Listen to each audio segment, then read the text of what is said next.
You can put it on if you want. They're just gonna exit for here and then once you can, I'm gonna plug it. You got it? Yeah, I gotta put behind my hand.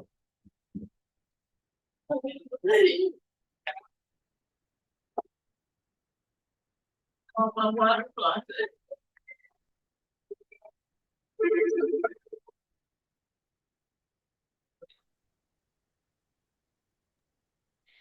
May we start? Okay, the Committee on Parole is called to order. Today's date is September the 23rd, 2025. The time is 9:03. My name is Carolyn Stapleton. I'll be serving as chairman today.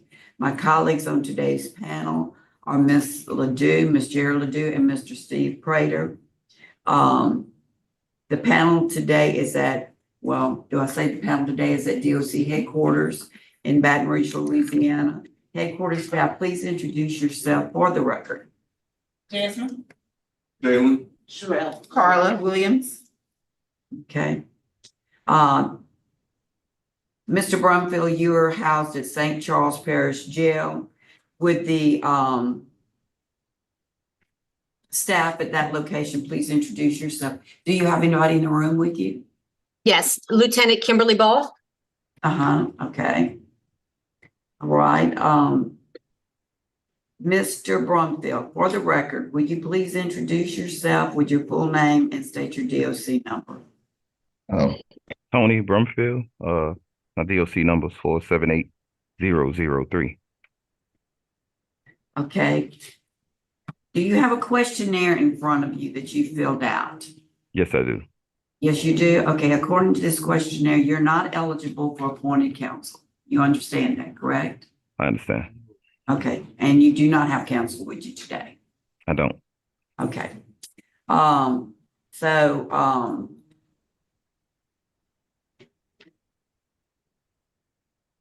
will read aloud. Well, your case has been assigned to Ms. Ledoux. I will have Ms. Ledoux read aloud your rule violations, and then she will get your responses, and we'll go from there. Ms. Ledoux, are you ready?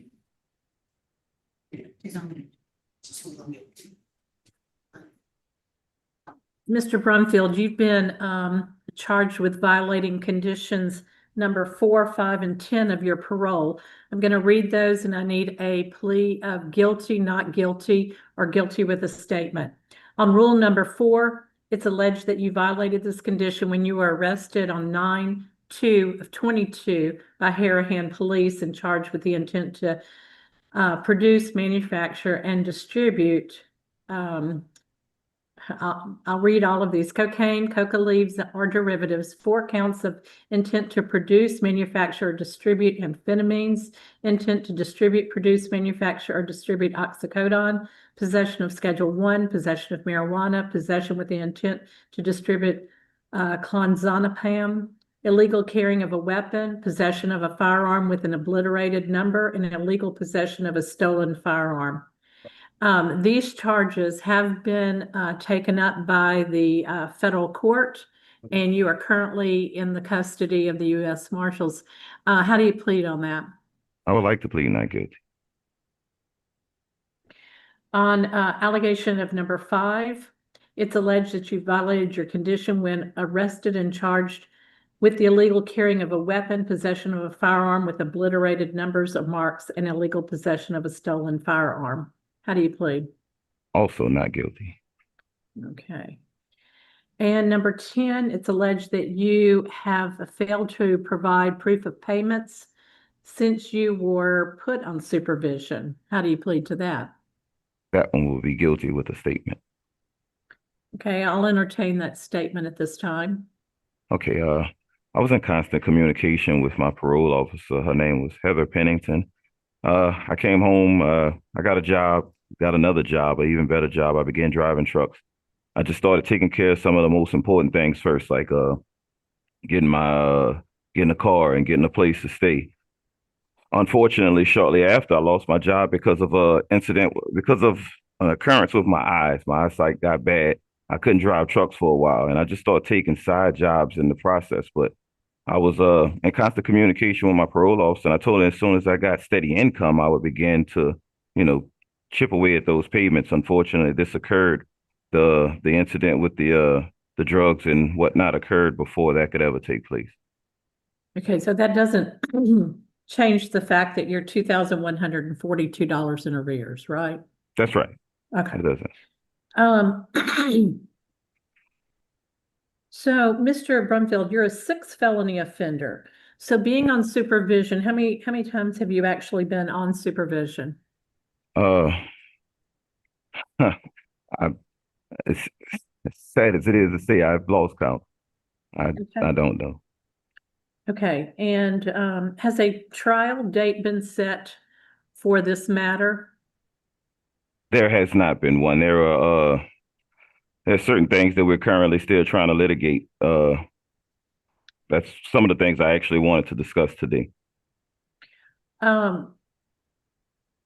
Well, the charges are currently pending. After the preliminary hearing, there was ample evidence to make a decision that you were in violation of your parole.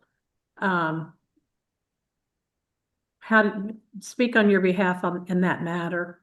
Okay, I would just like to first say, exactly what happened, and then I'll tell you how we plan to prove that over here in the courtroom. That day, I borrowed my son's vehicle. I was stopped by Harahan police while leaving the hospital that night. They found a book sack in the rear of the vehicle. That's where all the things that they found were. Once I provided them with the insurance to the vehicle, which had my son's address on it, they went to that house and they searched that house. That's where the weapons were found. There was not a weapon in the car or a weapon on me. I never possessed a weapon.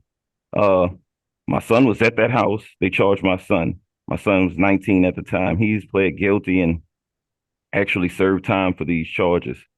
How I plan to prove it.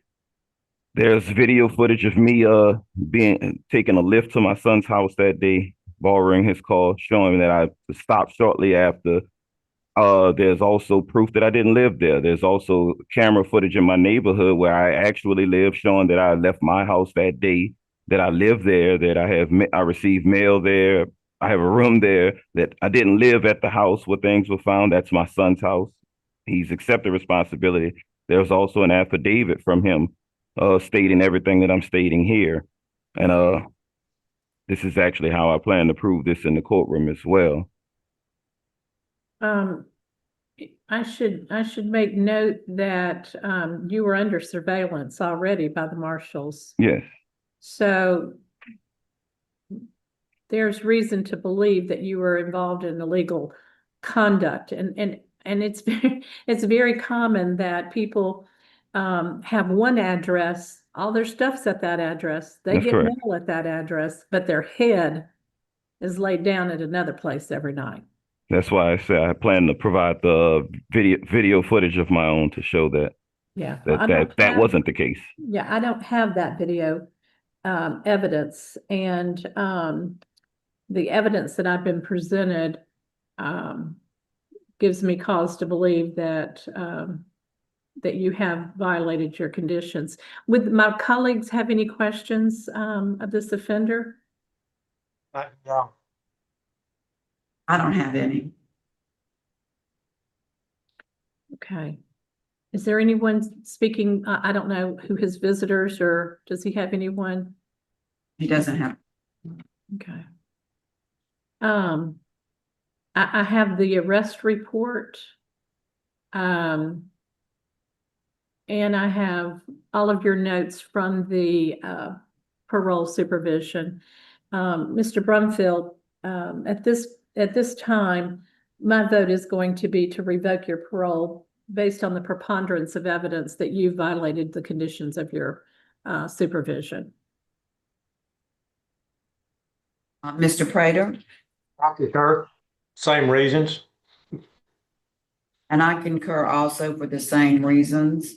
So finally, in conclusion, Mr. Brumfield, today your parole has been revoked. And this concludes our business.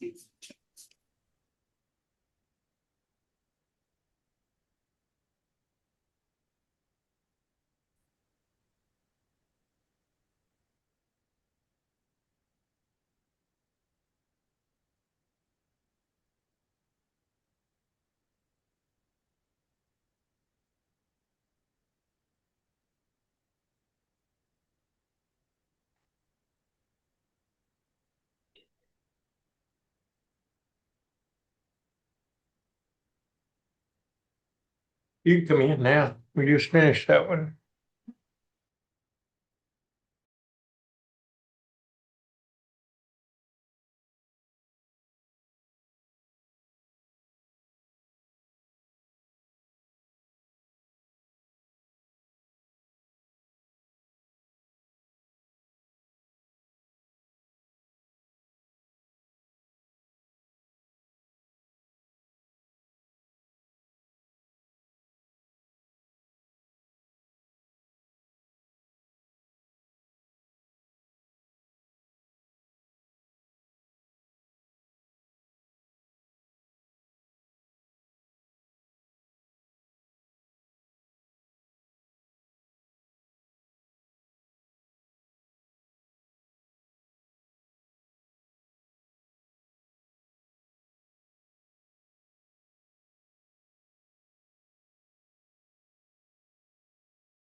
Good morning. Today is September 23rd, 2025, and the time is 9:19.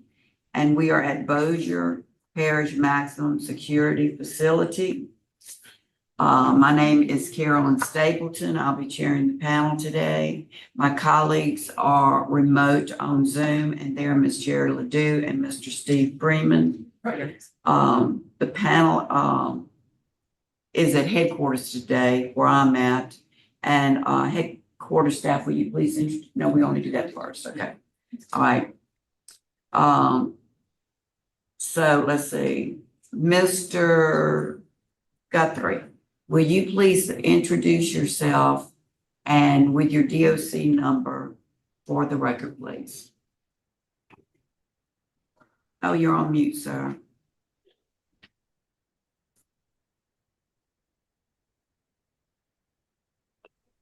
Norman Guthrie, 384459. Okay, is there staff in the room with you? Is there anybody else in there? No, ma'am, I'm alone. Okay. All right, so, your revocation is gonna be handled by me today. So I'm gonna read out your rule violations. Number 2, you failed to report to your parole officer for the months of March, April, June, August, September, October, November, December of 2024, January, February, March, April, and May of 2025. How do you plead? Guilty, guilty with a statement, or not guilty? Not guilty.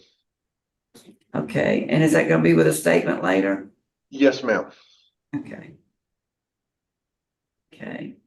All right, rule violation number 3. On May 2024, you provided your supervising officer with an address at 1120 Crestwell. However, you were not residing there. You failed to gain permission prior to make any change in your address. Guilty, not guilty, or guilty with a statement? Not guilty with a statement. Okay.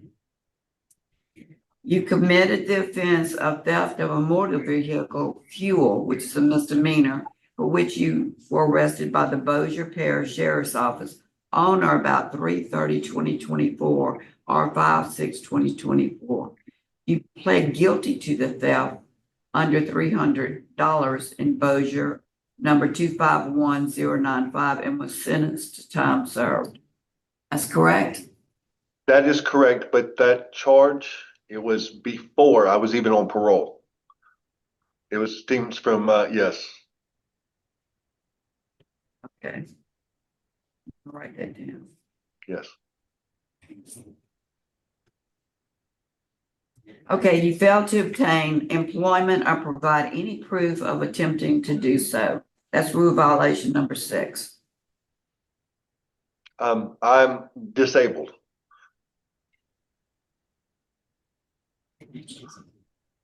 So do you get, so are you guilty or not guilty? Not guilty. Okay.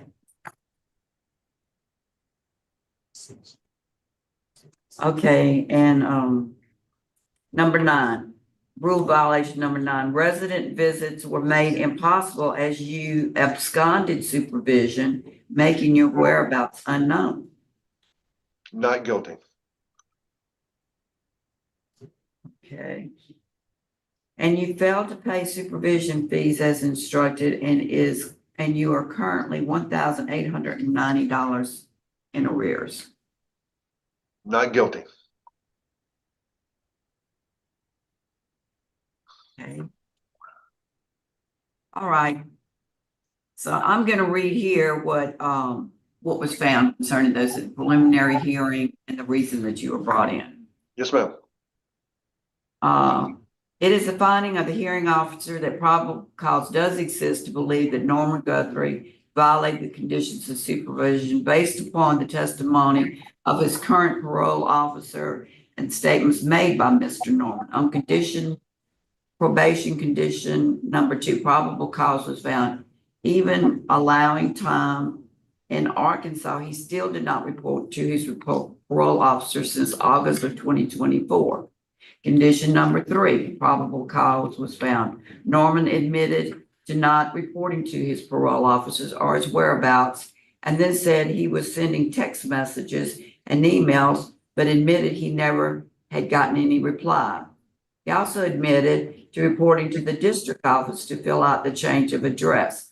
On condition number 4, probable cause was found, and he was found guilty to the charge and sentenced to fine with jail time. On condition number 6, probable cause was found. Norman admitted to not looking for employment, stated he was disabled, but also admitted to having been denied twice for SSI benefits.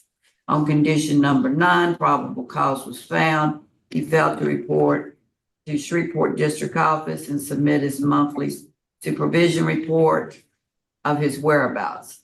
On condition number 9, probable cause was found. While Norman wants to claim he was on inactive status, no request was ever submitted. His prior approved residence is a sober living house. He admits to staying on it for 1 day, then 1 day at the Christian Development Center, and then 10 days at the Salvation Army. He admitted to not notifying his parole officer of his whereabouts, and a warrant was issued on November 19th, 2024. On condition number 10, probable cause was found. He admitted to not paying his supervision fees. Hearing was concluded. Mr. Guthrie will be held without bond pending the decision of this parole board. So you heard the decision of the preliminary hearing. Yes, I didn't understand that that was a preliminary hearing. That was just me and my parole officer talking. Well, But I understand now, yes. you did have a preliminary hearing, correct? No, I had no idea I've ever had a preliminary hearing. I was talking to my parole officer, and there was another woman in there. Nobody told me that that was a preliminary hearing. So everything that I just said was true? Absolutely Yeah.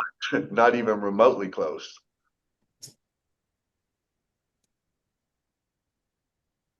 So tell me your truth. Okay, I have a copy of the violations that you've wrote to me. Have read off to me. Right here, as you'll go to condition number 2, where it says I will the whole year of 2024. Mhm. Okay, first off, skip down to condition number 4, where you'll see where I was incarcerated in BOSSIER for the March, April, and June. But up in condition number 2, they're saying that I didn't report for the whole year of 2004. Let me run through the whole year of 2024, where I can tell you, first off, for the record, I have never missed a report whatsoever. We are in an electronic age. Through my chief parole officer was Officer David Kerr. Me and him had a great rapport. And I reported with him mainly electronic, either through Google Meet, text message, or over the phone. Very few times was I asked to go in to do a monthly report. So let's make that perfectly clear. So for the whole year of 2024, over 9 months of that, I was incarcerated for charges that stemmed before I was released on parole in the state of Louisiana. I was on parole in the state of Arkansas until the end of 2024. In Louisville, Arkansas, I had a 15 years charge for a second-degree battery. I got released in 2011. In 2019, I caught these charges here in Bossier Parish, but I was on parole till 2024. When I got released in 2022, my parole officer and the parole officer in Arkansas did not collaborate together, so I was doing 2 parole sentences simultaneously. And So let's go back to, you were sentenced in Arkansas for this crime. yes, ma'am, in 2007. Huh? In 2007. Well, what does that have to do with 2024 then? I was still on parole when I got out. All right, so unbeknownst to me, my parole were not ran together. So I got incarcerated, and I was in CCC, and I was in Bossier Max, and I was extradited from Bossier Max back to Arkansas for all of these months that they're saying that I didn't report for the 2024. It's blatantly a lie, and I have proof. Yes, I was incarcerated for 9 months of the 2024. When I got released, someone from a sober living house in Shreveport, Louisiana, drove down to Arkansas and picked me up from the Arkansas jail and brought me in. I came to a sober living house. His name was Lee Hartman, and the sober living house was One Way Ministries. He drove and picked me because I had no one to pick me up. Now, I did not have a parole hold on me for the state of Louisiana. I came to this sober living house, and that was in, well, let me see here, March, April, and June. All right. I was incarcerated here in Bossier Max for the theft of motor vehicle fuel, which what it was a State Farm insurance. I called State Farm Insurance, roadside assistance, and someone brought me some fuel. There was a mix up, and they charged me for theft of motor vehicle fuel because I didn't pay for the roadside assistance. Anyway, that stemmed before I was even released on parole in the state of Louisiana. Okay, so you can see that they saying that I didn't report for those months. I was incarcerated. In July, I went to Webster Parish for a 2017 ticket. From there, I was released to Cresswell Avenue, which was Mr. Keith Slaybaugh. He's the pastor here. I was released to his habit. From September, October, November, and December, I reported to Mr. Kerr, and he put me a recommendation for inactive status. Okay, listen, let's just time out on that. Okay, Yes, I'm gonna go back to the theft. Okay, and it said that you pled guilty to theft under $300 in Bossier. And That you were is correct. sentenced to time served. Are they lying now about that? Absolutely not. But I pled guilty, but this charges stem before. Okay, so we got one you pled guilty to. Okay, right? I'm not pleading guilty to the charge that I caught this charge while I was on probation. I mean, on parole. I did not.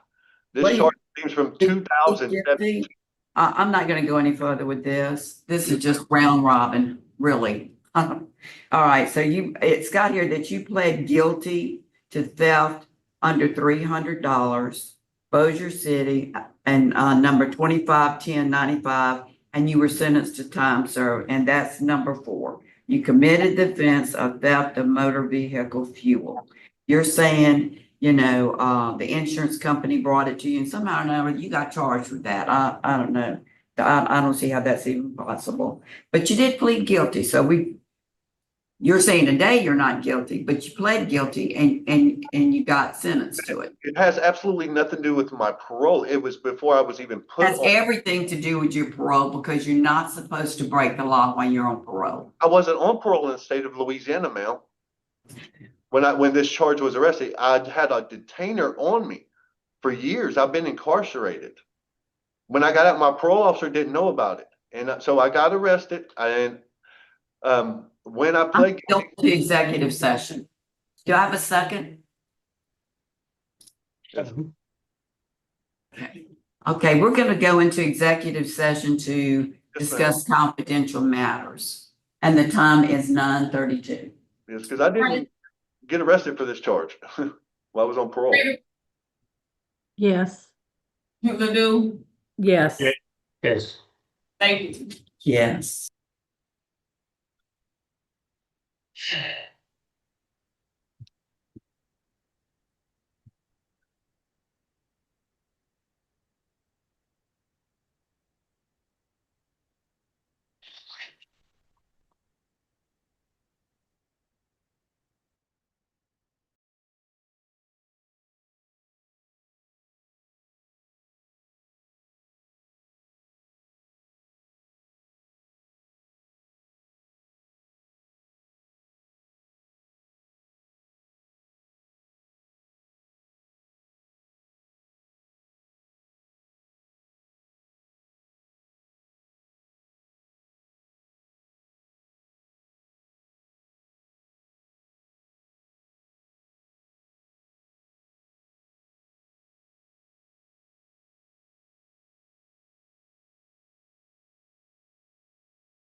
Okay, the board is back in session and the time is 9:52.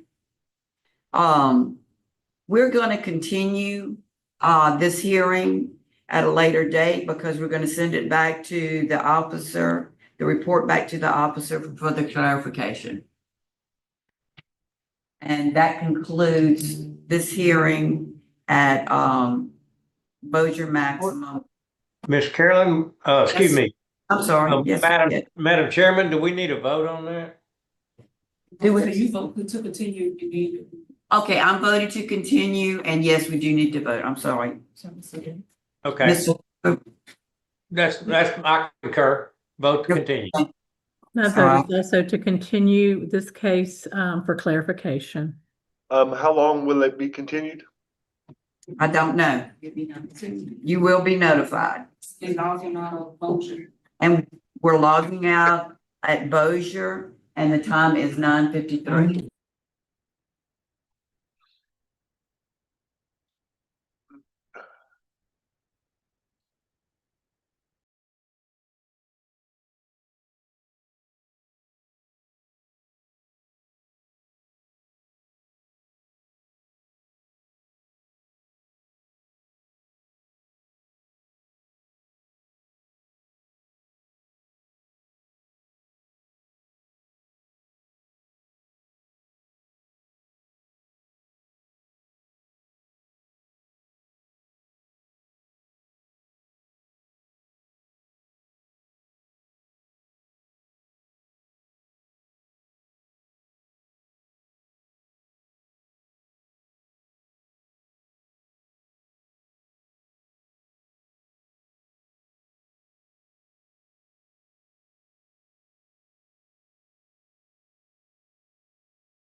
Good morning.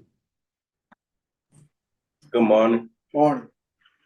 The Committee on Parole is called to order. Today's date is September 23rd, 2025. The time is 10 o'clock. We are at Jefferson Parish Correctional Center. On the panel today, sharing at DOC headquarters in Baton Rouge will be myself, Carolyn Stapleton. By way of Zoom will be Ms. Jerry Ledoux and Mr. Steve Prater. Today's remote location is I think I might have said it, Jefferson Parish Correctional Center.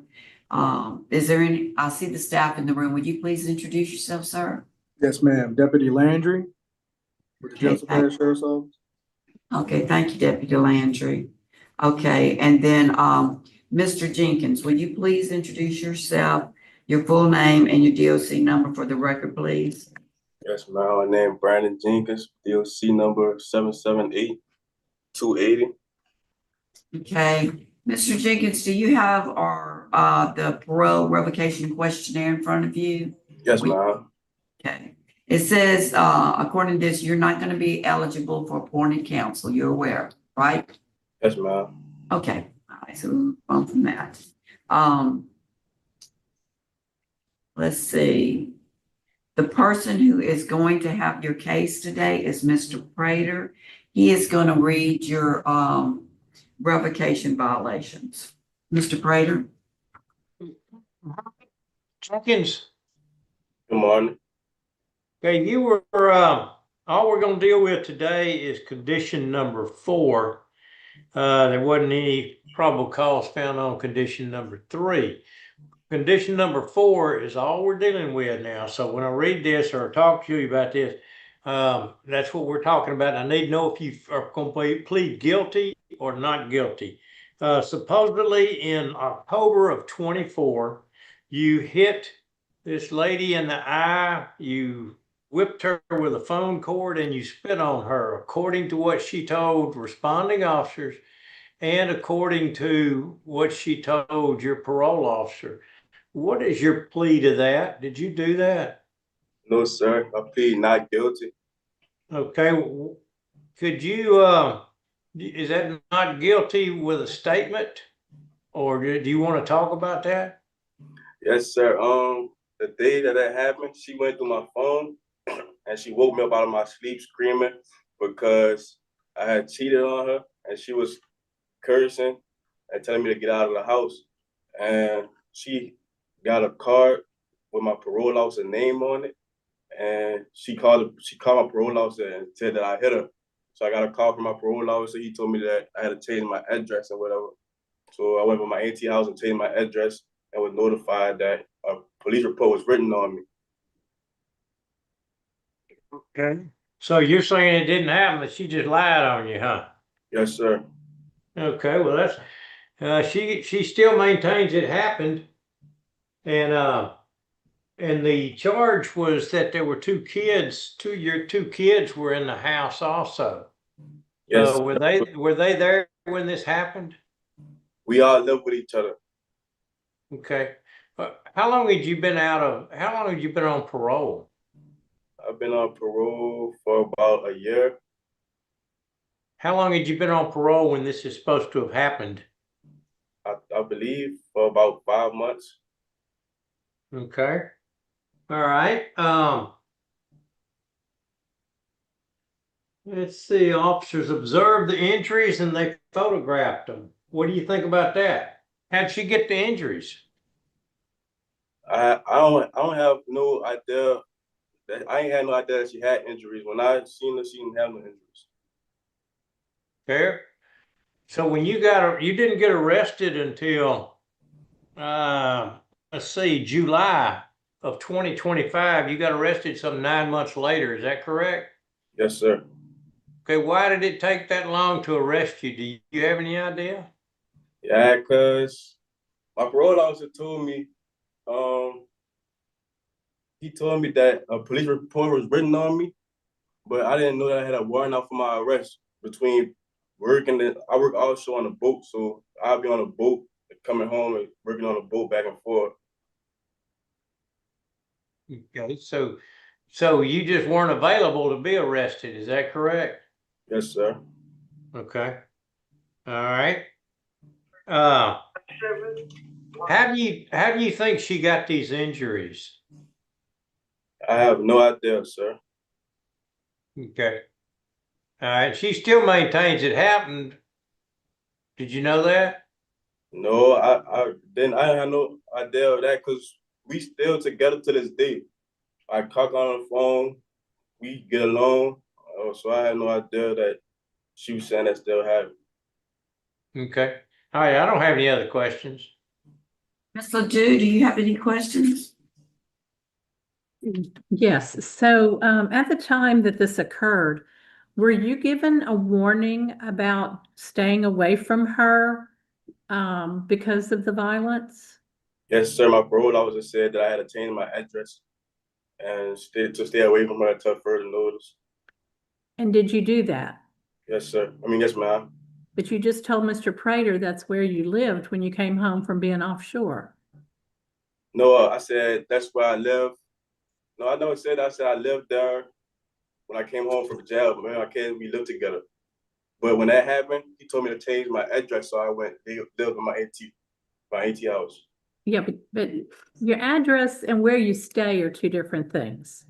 So from October of 24, when this happened, until you were picked up, 7 of 25, where did you lay your head down at night when you were on shore? When I came home from offshore, I would leave my head at my AT house in the railroad. Okay, let me check on that with your parole officer. Let me see if I can see that. Because I thought I just heard you say that y'all were still together. After that situation had happened, we did get reacquainted. But we never stayed together after that though. But we were reacquainted. Yeah, so What does that mean, reacquainted? Like we got along, we talked, and we got back together. okay. So if you got back together, then you did not adhere to the stay away order. I didn't receive a stay away order when it happened. My parole officer told me to change my address until further notice, but I didn't know it had a stay away order on me. If that's what you're saying, I didn't know it had one on me. So y'all been together and everything's going fine. And this happened back in October of 24. Okay, I have no further questions.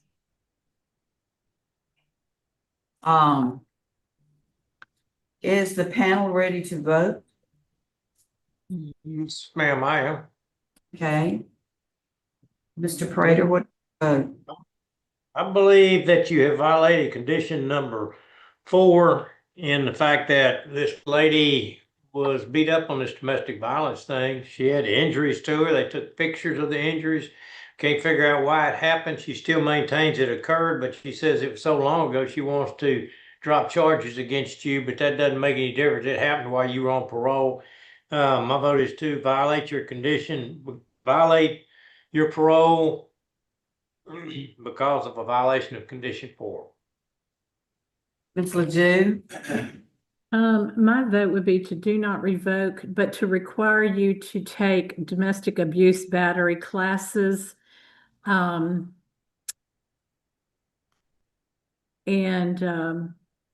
counseling, for that issue, domestic abuse battery.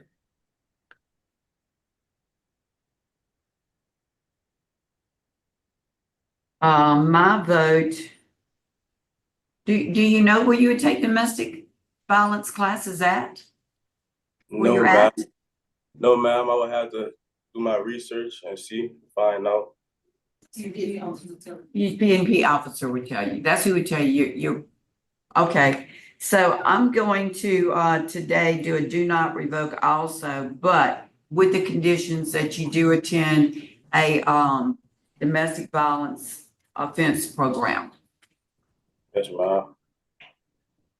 So today you've had 2 or 3 votes, so you are not revoked. Thank you. And I'm signing out at 10:10.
How you doing, sir? What's your name? Bush, Jamar Bush? yes, ma'am. Okay, thank you.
The Right, okay. The Committee on Parole is called to order. The date is September 23rd, 2025. The time is 10:16. Panel, I'm the chairman and I'm at DOC headquarters. And my colleagues are on panel today from Zoom. They are Ms. Jared Ledoux and Mr. Steve Prater.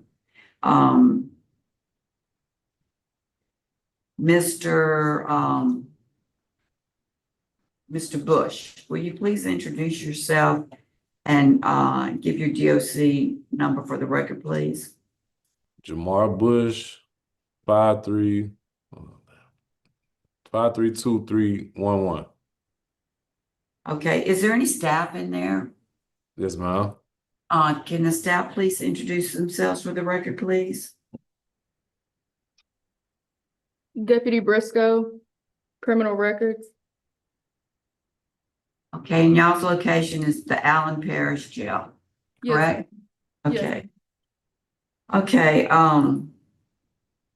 do you have your parole questionnaire, sir? No, ma'am. Do you know what I'm talking about? Yes, You would've ma'am. signed- Okay. Well, according to what you signed, you're not eligible for appointed counsel. You're aware of that? Yes, ma'am. Okay, and you didn't acquire a counsel. All right, so at this time, I'm gonna go ahead and read your revocation rules that have been violated.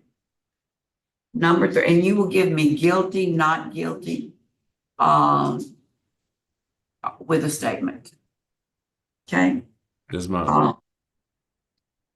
You failed to reside at the address, number 3, you failed to reside at the address listed on the certificate by absconding supervision on or about 4/5/2021 and allegedly relocating to Humble, Texas without permission. Guilty or not guilty with a statement? Not guilty. Okay, do you want to make a statement with that? No, ma'am. Okay, just not guilty. Okay. You engaged in criminal activity on or about July 15th, 2021, as evidenced which resulted in your arrest by the Oakdale City Police Department for the offense of unauthorized entry of an inhabited dwelling, which was a felony. Guilty or not guilty? Not guilty. Okay. Do you want a statement with that one? No, ma'am. Okay. And then it was and disturbing the peace. Were you guilty of disturbing the peace? No, ma'am. Okay. You engaged, number 4, you engaged in criminal activity on or about July the 11th, 2023, as evidence which resulted in your arrest by Allen Parish Sheriff's Office for the offense of attempted second-degree murder, correct? Mm, Did the person die? Was it second-degree murder? no, ma'am. So attempted second-degree murder, violation of uniform CDS law, drug-free zone, penalties for felony violations, 40:966 through 40:970, use of possession with intent to use, manufacture, distribute, or possess with intent to distribute, CDS Schedule 1, possession of CDS Schedule 2, prohibited acts and transactions involving proceeds from drug transactions. Yes, I mean, guilty, not guilty, guilty with a statement. Not guilty.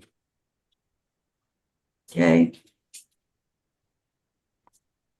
All right, and then let's see. All right, violation rule number 7, you failed to truthfully answer all questions due to absconding supervision on or about 4/5/2021. Guilty, not guilty? Not guilty. Can I say something about that? Okay, I'm gonna come right back to you. Okay, you got a couple more. Not guilty with a statement. Okay, you failed to submit your available resources due to absconding supervision on or about 4/5/2021. Is that guilty or not guilty, or is that gonna be with a statement? Not guilty. Okay, is that gonna be with a statement? Yes, ma'am. Okay. You did not permit visits at your residence or place of employment due to absconding supervision on or about 4/5/2021 and your whereabouts being unknown. Guilty, not guilty? Not guilty. You want a statement with that? Yes, ma'am. Okay. And number 10, you failed to pay monthly supervision fees and are currently in arrears of $3,096. Guilty or not guilty? Not guilty. Okay. You want to give a statement with that? Yes, ma'am. Okay, I'm going to be the lead member on the questionnaire here. So why don't we start with the ones you want to give a statement on? Tell me what's going on. Yes, ma'am. Okay, you failed to truthfully answer all questions due to absconding supervision. That these 3 is going to be about absconding. You want to give a statement on all 3 of those. Yes, ma'am. Okay, what's your statement? With that absconding, whenever my parole officer was supposed to come see me, he never showed with my appointed parole officer. It was during COVID-19, and every month I would call and text for our meeting. It was over the phone meetings. So this in particular month, when I called him, well, the month before this, he told me the following month, the next Monday, he was gonna come and see me at place of employment. So the following month, when he was supposed to come see me, he never showed. So I called him. No, I didn't receive an answer. And I left a voicemail and I texted him that I was calling to do my monthly appointment, my monthly meeting. And I let him know where I was at and where I was going to be for the rest of that day if he wanted to see me. I never got no phone call back, never received any text messages or nothing. He never came. So the following month, I called again and there was still no answer. I texted him, letting him know that I'm doing my monthly. I was still sending my money orders in as well, but this during COVID, so I ran out of envelopes to send to the parole and probation to pay my monthly. So I didn't have any money orders or nothing, no envelopes to send that. I never heard nothing back.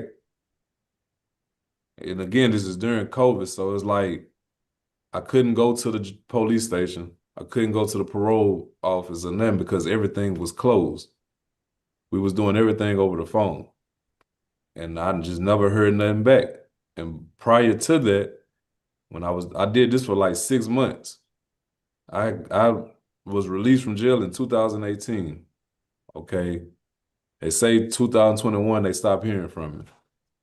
That's only because of COVID. It wasn't me. I was calling every month, checking in every month to do my money. I wasn't trying to avoid parole or none of that.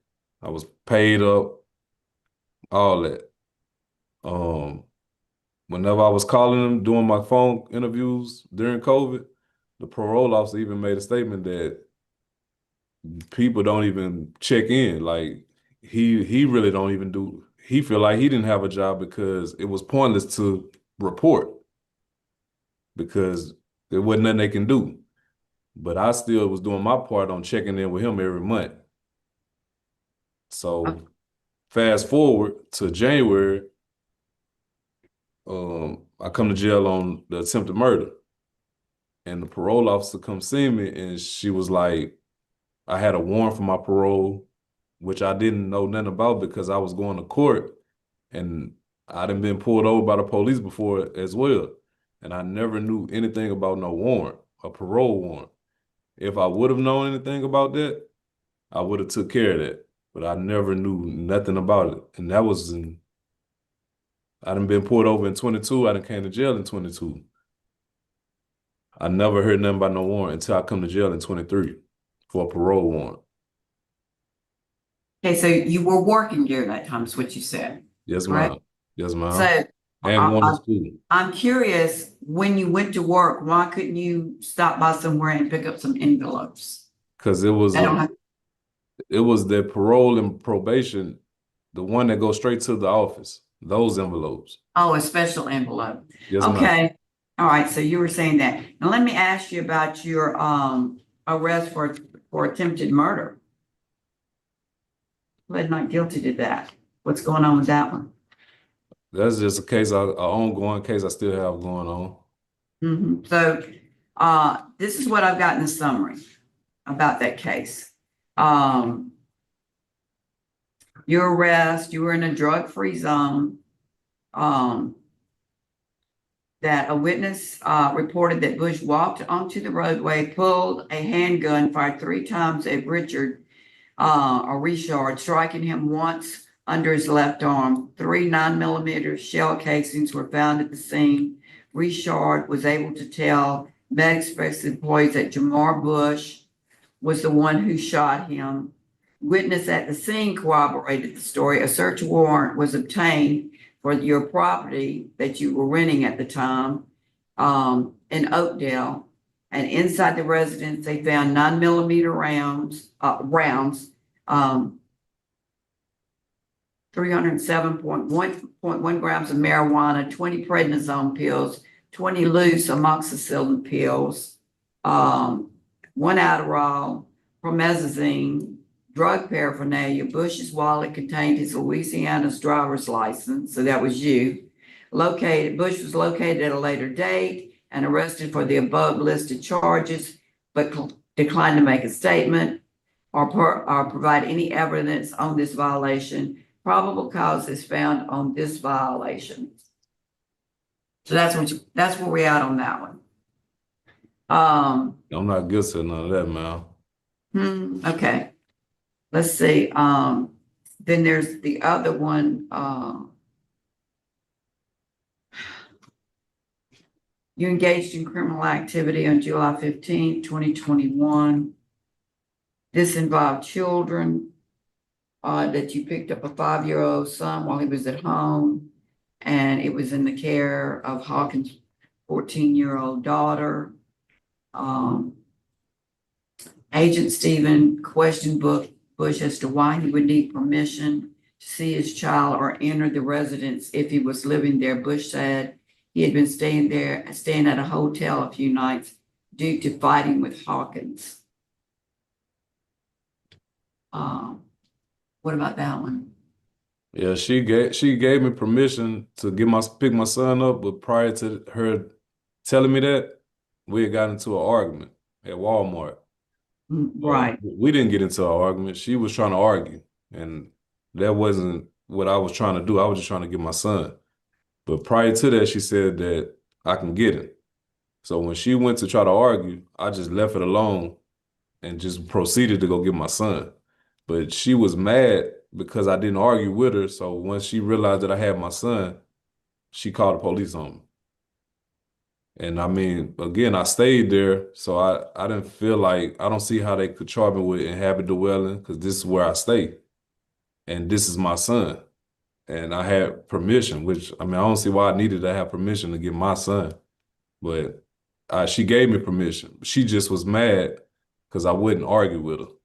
Well, it says here Bush was ultimately arrested in Calcasieu Parish with the child. So did you take the child away from the home?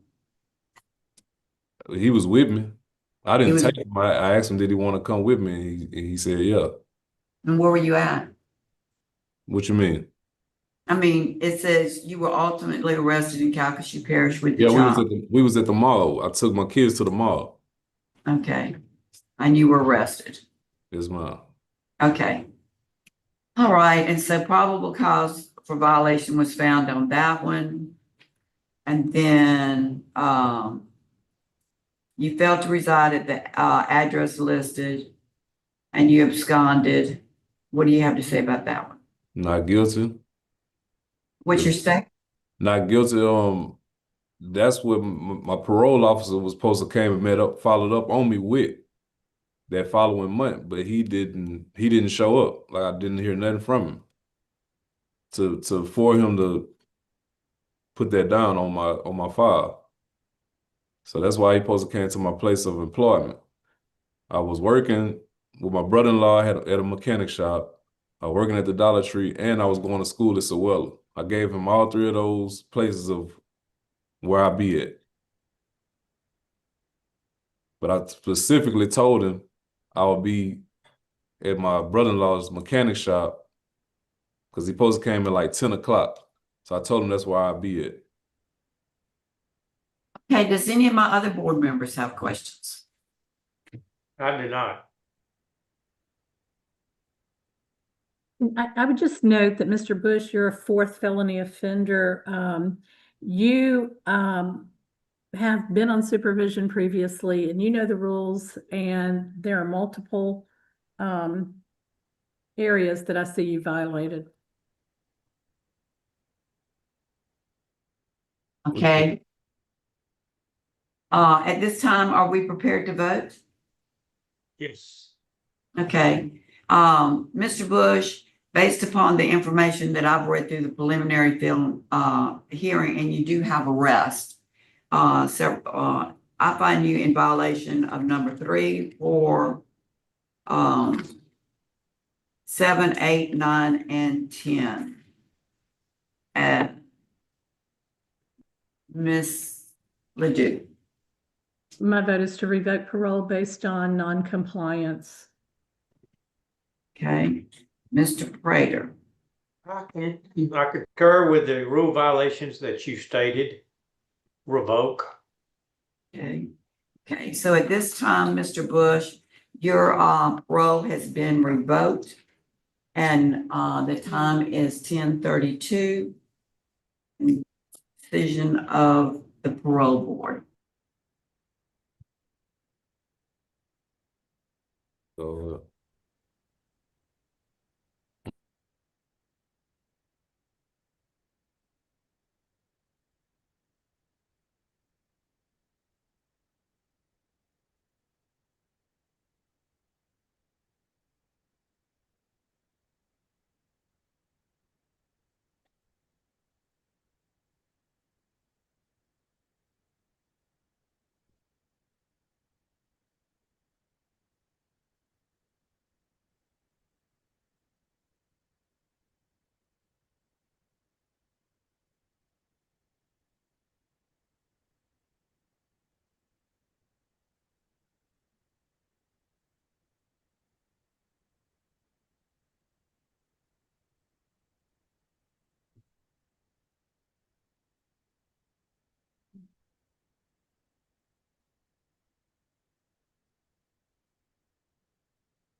Okay, the Committee on Parole, oh, wait, we're waiting. Okay, the Committee on Parole is called to order. Today's date is September 23rd, 2025. The time is 10:44. My colleagues on the panel that are on Zoom are Ms. Jerry Ledoux and Mr. Steve Prater. I am at DOC headquarters, and I'm the chair, Carolyn Stapleton, in Baton Rouge, Louisiana. Will you please introduce yourself, Mr. Jerome Mitchell, for the record with your DOC number, please? Jerome Mitchell, DOC number 407645. Okay, staff, will you introduce yourself? Major Culpepper. All right, Mr. Mitchell, do you have the questionnaire in front of you? Are you familiar with the parole revocation questionnaire? Okay, he's getting it for you. Okay. It says that, according to this, you're not eligible for appointed counsel. Do you understand that? Yes, ma'am. And you didn't acquire counsel for yourself, correct? Yes, ma'am. Okay, thank you very much. Okay, your case has been assigned to Mr. Prater today. He is going to read out your parole revocations, and he will start the hearing off. Yes, ma'am. Mr. Prater?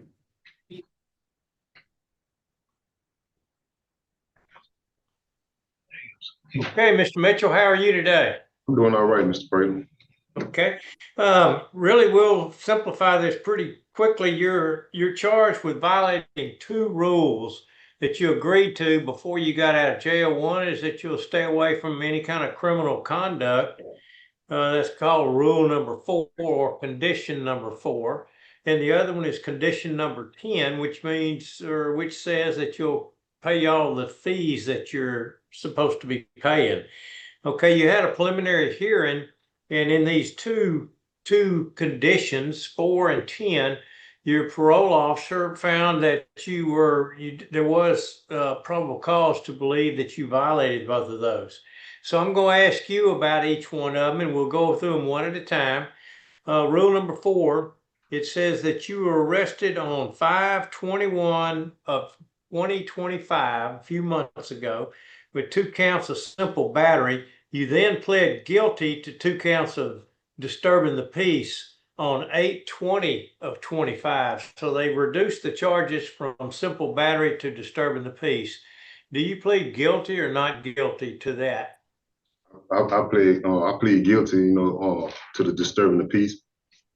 Okay, do you want to tell me anything about that? Yes, sir. You know what I'm saying? All it was is this right here was a misunderstanding. I actually walked away from the matter, you know what I'm saying? On the other end, though, the other party, they must have thought something different when I left. All I know, I walked away from the situation, and it wasn't nothing but some, you know what I'm saying, some words, you know what I'm saying, because I didn't hit nobody or nothing like that, though. I had walked away. That's the reason why, the judge, you know what I'm saying, dropped it down. The only reason why he dropped it down to disturbing the peace, you know what I'm saying? It just really, I just copped out to it because I'm tired. I've been in here 5 months for absolutely nothing, man. And this wasn't no place, or I'm in somebody's house, man. It actually took place of a job, and I was working, and I just went there to ask for my, you know what I'm saying, the rest of my pay. That's it. And without know which call, he could have told me yes or no, and I did walk away. That's it. I have a baby on the way. I wouldn't jeopardize what I got going on behind these, you know what I'm saying, these false accusations. And that's all I got to say on over it, though. Okay, and then you also were arrested for misdemeanor theft, but that was null-prost. At the same time, you pled to these other things. What was that theft charge about? Okay, now that's what I'm trying to understand, because they said May the 21st that I was locked up. May the 21st, 2005, I was currently, you know what I'm saying, locked up. Then they come back and say I was arrested on the 30th by Minnie PD, you know what I'm saying, for misdemeanor theft I don't know where that charge came from, but however, I sat there and gave it thought.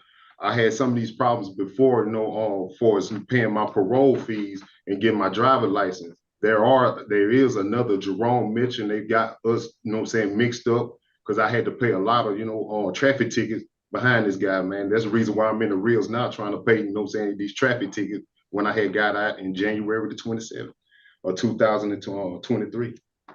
Okay. And it says that rule number 10, we'll skip down to rule number 10.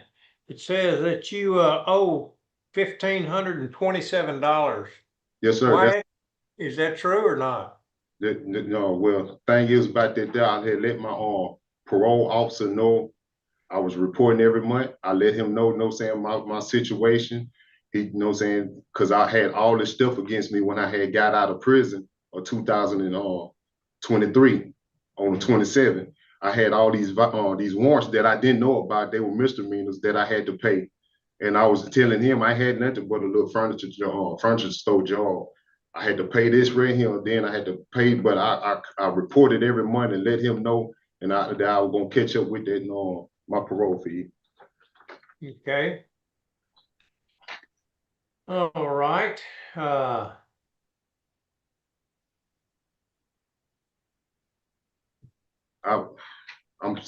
apologize for this misunderstanding, Mr. Practical. Okay, you've been in jail since you were paroled in January 23. So that's pretty good length of time. You've been 18 months or 2 years without a problem. Yeah, I work. Okay, where are you working now? Well, this is the thing. I still can get out, and have my job, at the little furniture job, done, at home, man, at Ivan Smith. And I can I did have an interview at Fiberbun. And So you working at Ivan Smith now? yes, sir. How long you been working there? I've been working there now, probably about 6 months. Okay. Yes, sir. All right. So you're not working at the tire store? Sir? You're not working at the tire store where you got in the fight? Well, the thing is about that right there, that was just side, jobs, that was just a side. That was just a secondary job I had, at the time. And all right, I don't have any other questions. Ms. Ledoux, do you have a question? You're on mute.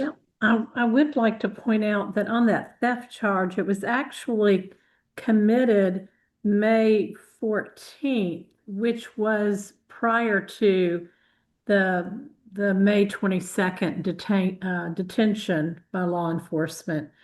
So it's quite probable that did occur.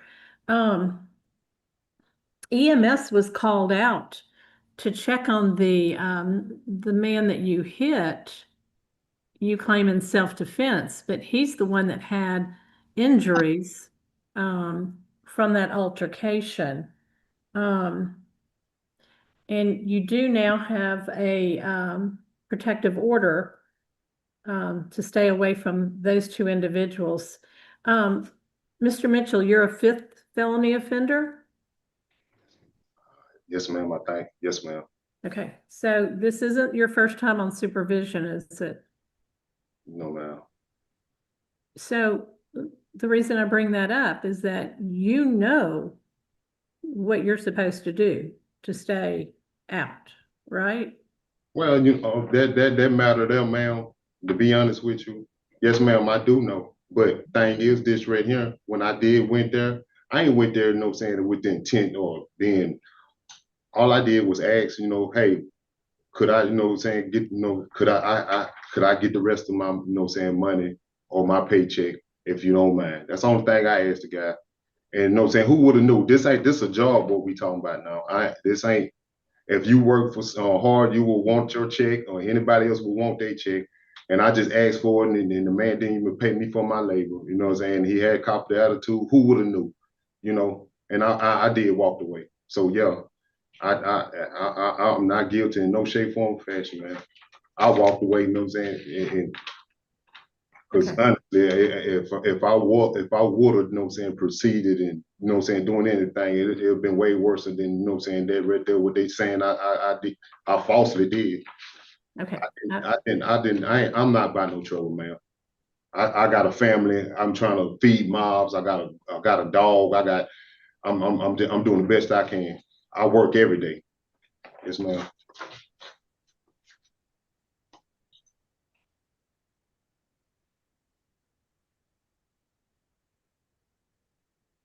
Any other questions, Ms. Ledoux? Oh, it's okay. I don't have any questions. Is the board ready to vote? Ma'am. Okay, we'll start with, Mr. Prater. My vote, Mr. Mitchell, is to not revoke you. I think if you got 2 jobs out there, you're trying hard. But I also think that you know better than to do what you did. If somebody's not gonna pay you for what you think's due, just walk off before anything gets started. You should That's know right, that. Mr. President. But I know that Ivan Smith is a good place for somebody like you to work to take care of you. And it's a good place if you keep your nose clean. You can work out there, and then I want you to catch up on these fees if it is the fact that you are not revoked today. But my vote is not to revoke you. You've been in jail for several months now and disturbing the peace, and that's my vote. Ms. Ledoux? I will concur with my colleague. However, I will put the special condition that you have no contact with the Jesse Ayala and Michael Reeves, and that you address your arrearage and your fees. Yes, ma'am. Okay, and my vote today also is to concur with Mr. Prater and Ms. Ledoux. So today you've had a unanimous vote to not revoke, sir. And we're signing off at Webster Bayou Dorchet Correctional Center, and the time is 10:56.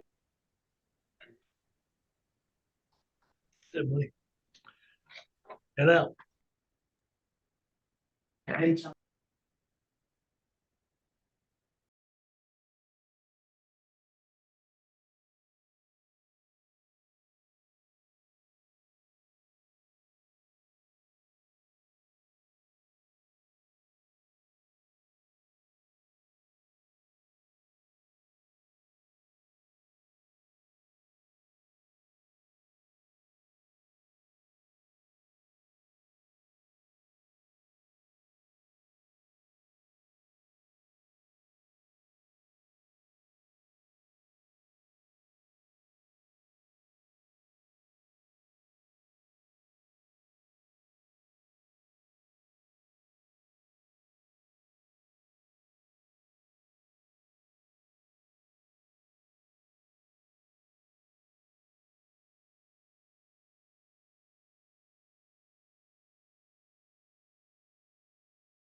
Oh, here we are. Good morning. Hey, we're reconvening again at BAYOU DORCHEAT. And my name on the panel is Carolyn Stapleton. I'll be your chair today. And then we have Ms. Ledoux and Mr. Prater. They're on Zoom, and I'm at headquarters. Will you introduce yourself? Let me see. Gosh, Mr. Kimble. DEMETRIC KIMBLE, ma'am. And your DOC number, please, for the record. 73606. Okay, and staff again, please. For the- Major Culpepper, Webster Parish. Okay, thank you very much. Okay, so today,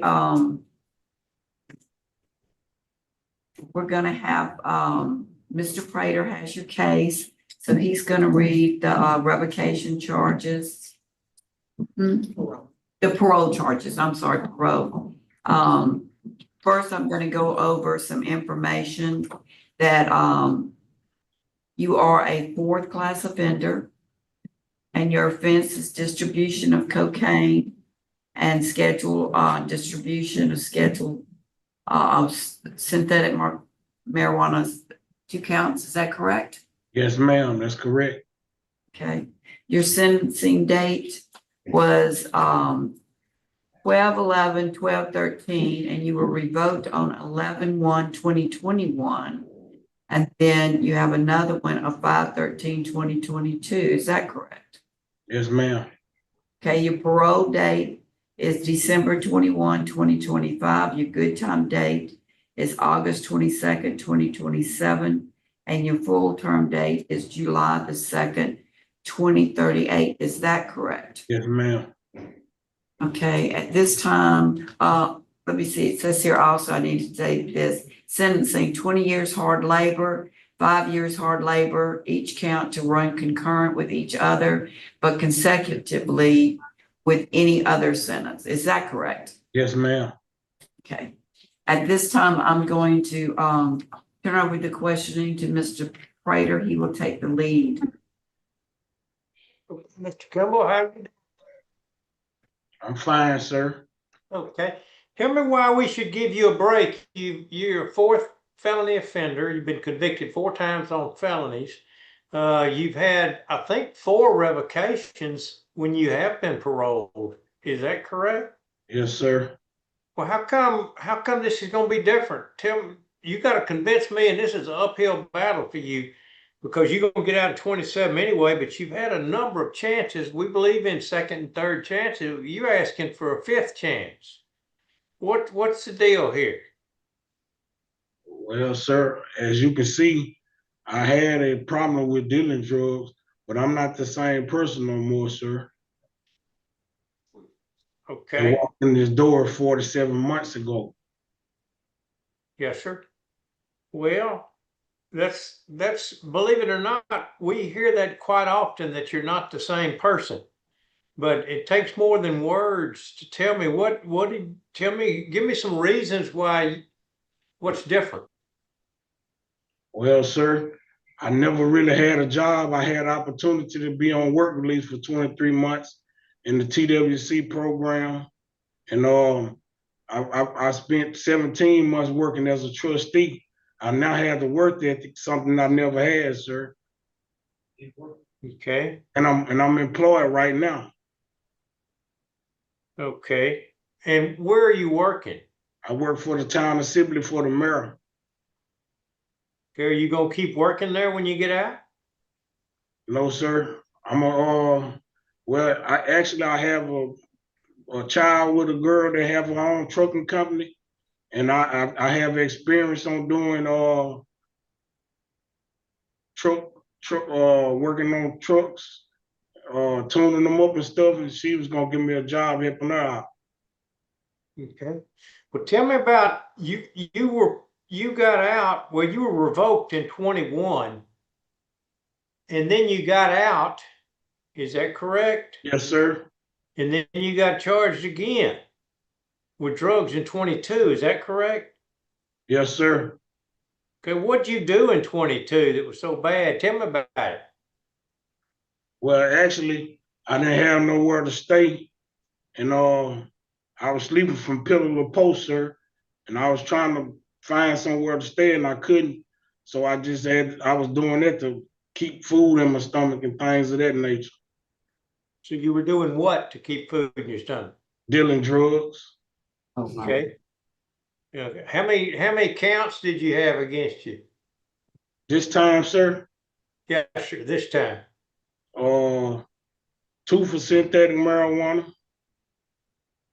Okay, you were selling synthetic marijuana this time. Sir. What about cocaine? Did you have any cocaine with you? This time?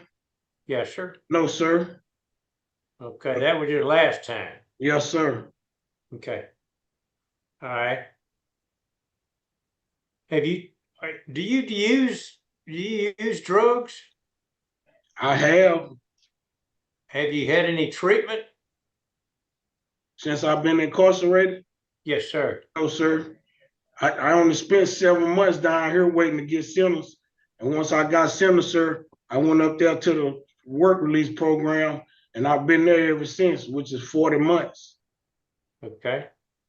What about is the warden there or any staff there that can tell me tell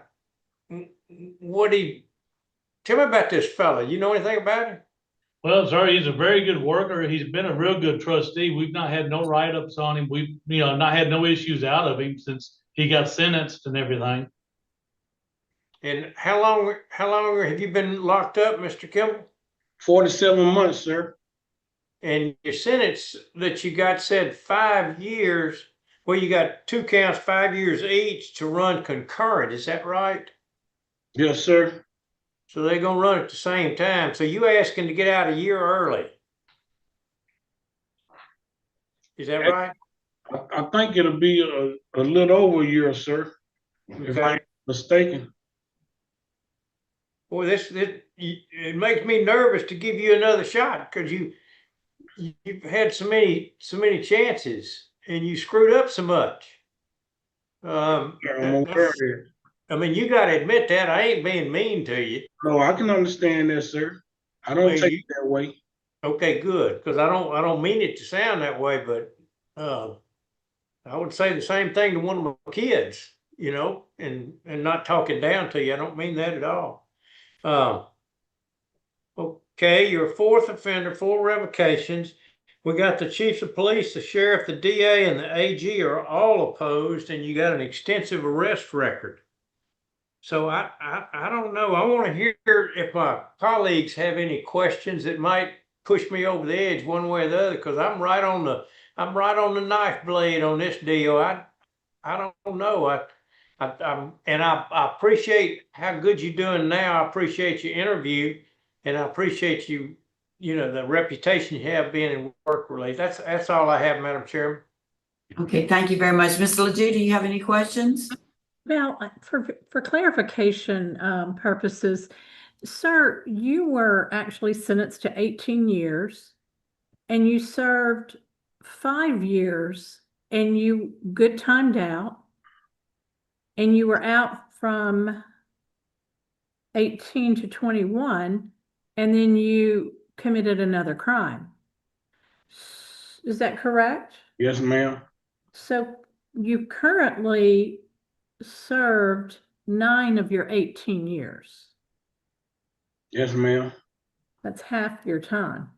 Since you've returned to custody, in this period, you've been in the transitional work program. Are there classes that are offered in the evening that you could have availed yourself to? Mr. Culpepper, you might be able to answer that. Not here, ma'am. When they're in work release, they either have to be in work release or they have to bow down and go to the classes because the classes are usually during the daytime. Okay. So the law states that to be eligible, you would have to finish your pre-release and your substance abuse treatment. Do you have a GED? No, ma'am.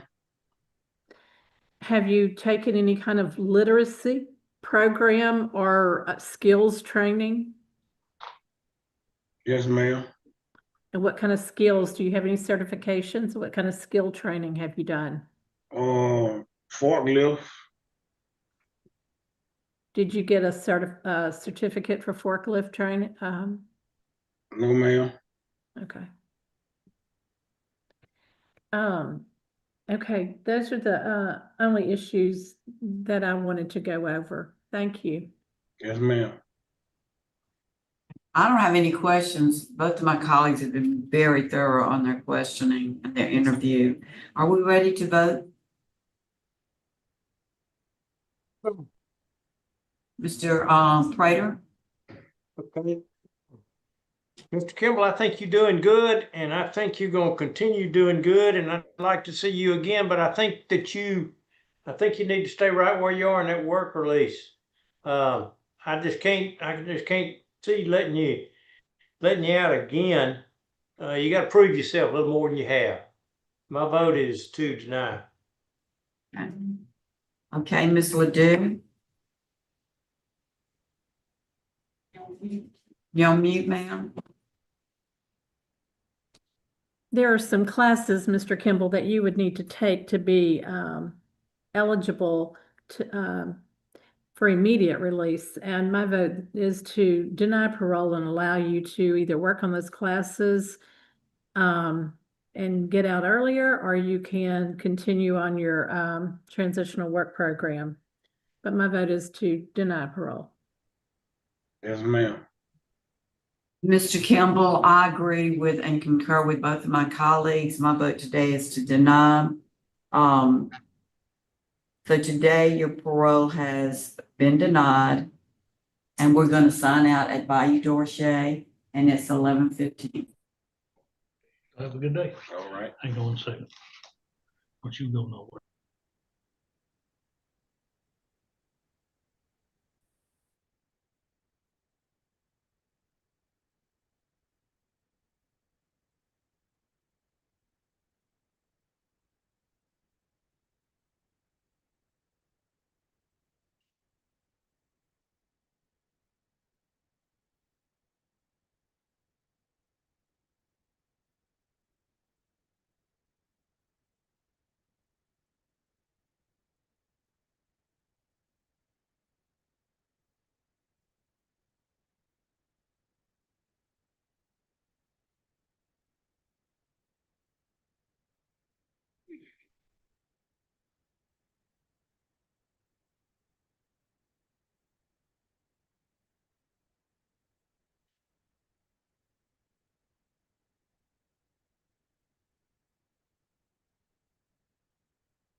Come on, good morning. The Committee on Parole is called to order. Today's date is September the 23rd, 2025. The time is 11:33. My name is Carolyn Stapleton. I'm serving as the chairman on today's parole panel. My colleagues on the panel, and they're here, by Zoom, are Ms. Jerry Ledoux and Mr. Steve Prater. And I am at headquarters in Baton Rouge. So would you introduce yourself for the record, Mr. Raheem, with your, well, it was Mr. Seals, your DOC number, please? Uh-oh. Here. And so.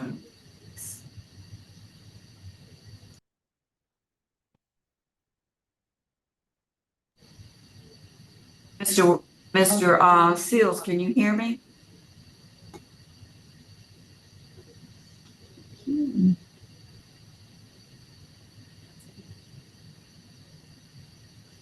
I don't even know if you can see me.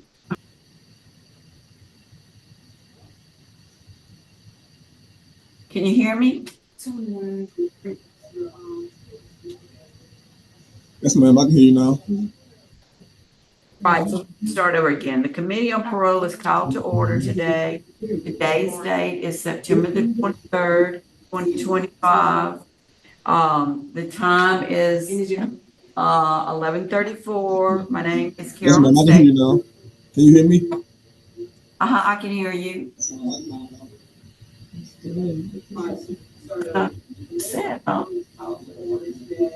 Hear this? Something's wrong. Do y'all have something in the background playing? Hear something on?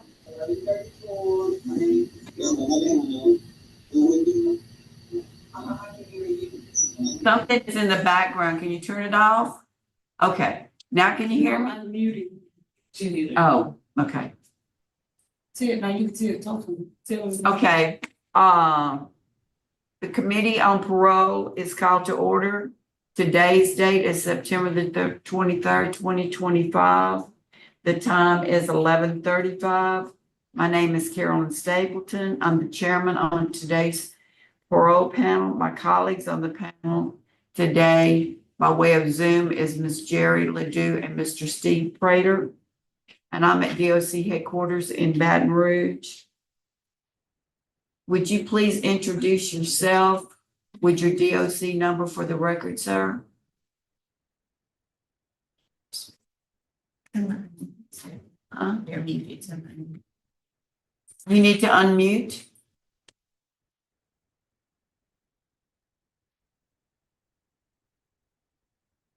Can you hear now? You're still on mute. My DOC number is 752104. Okay, thank you very much. And you heard the rest of what I said, my name and my colleague's name, panel's name. I'm not muted. Can you hear me? Yes, ma'am. Okay, I'm Carolyn Stapleton. I'm the chairman of the panel today. And my colleagues on the panel are Mr. Steve Prater and Ms. Jerry Ledoux, and they'll be joining us by way of Zoom. Okay? Yes, ma'am. Okay, all right. All right, so there's a delay. That's what it is. Okay. All right, so you've already introduced yourself. I don't do it one more time because we have a delay. Your name and your DOC number for the record, and then the staff in the room, they can just introduce their name, please, for the record.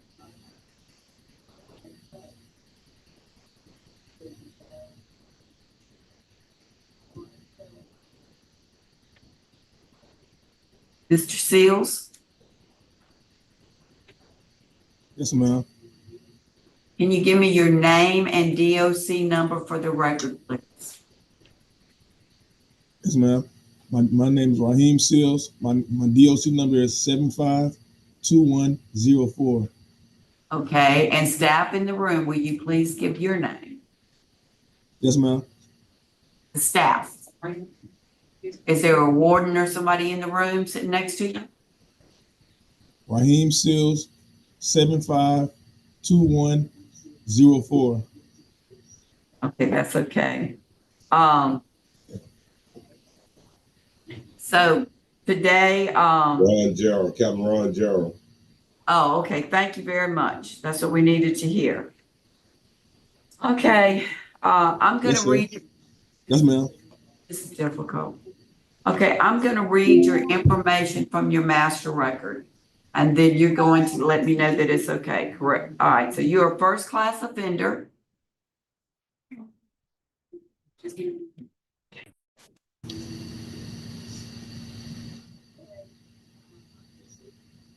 Ready? Okay, so today, Mr. Seals, you're a first-class offender, correct? Gosh, dog. Are you a first-class offender? Yes, ma'am. Okay, all right, and so your parole eligibility date is 10/3/2025. You have a good time date of 4/8/2026. Your full-time date is 1/3/2037. Yes, ma'am. And your total sentence is 15 years. Is all that correct, sir? Yes, ma'am. Okay.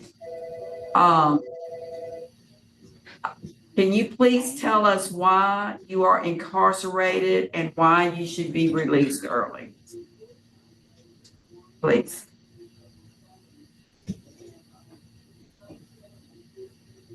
Can you tell us why you are incarcerated and why you should be released early, Mr. Seals?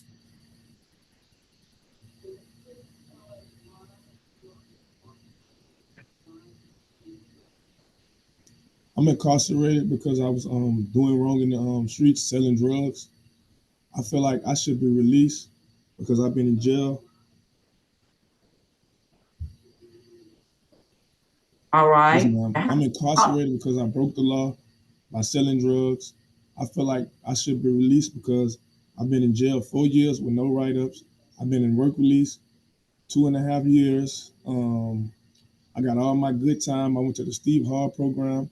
When I got here, I even took a good time class that earned 15 days.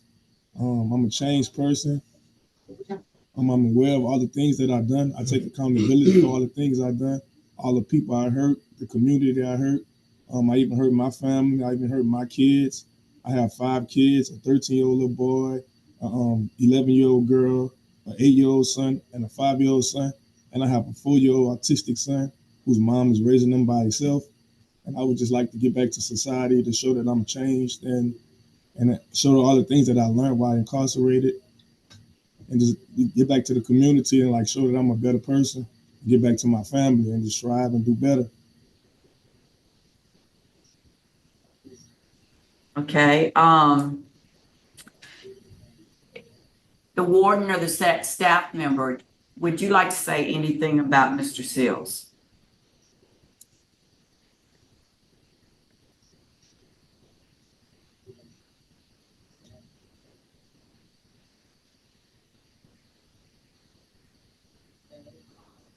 Think he's gonna hear it? I know it's a huge delay. Okay, will the warden or the staff member, whoever's in the room, do you have anything you'd like to say Yes, about ma'am. this? He been here since April the 4th of 23. He had the same job since April the 20th of 23 and worked part-time on another job. And he been very respectful and helpful around here.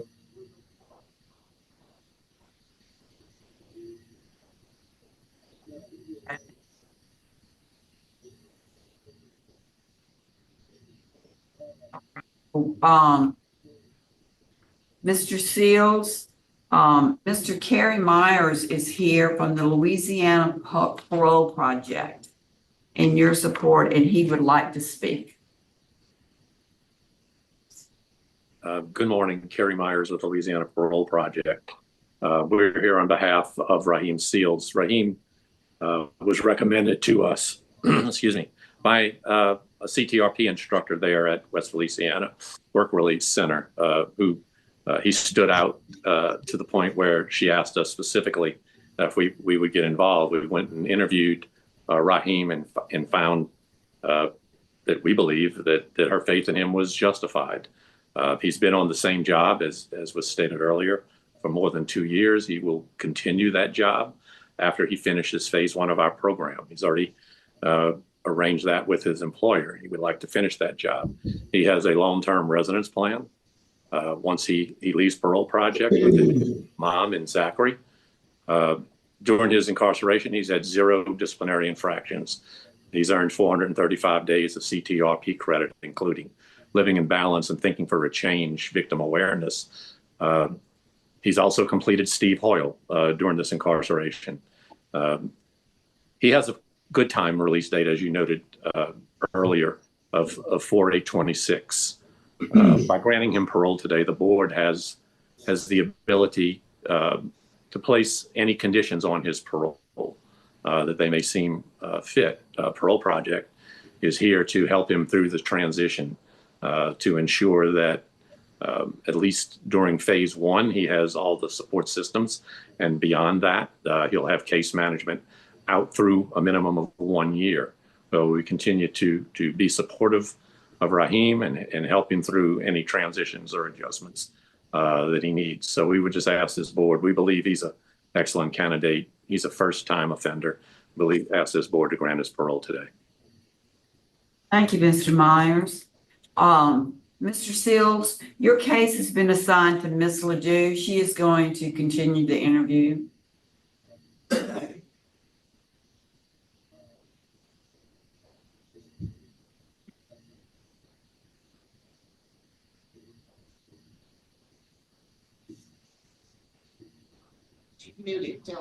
Ms. Ledoux, you're muted. Thank you. Okay, thank you.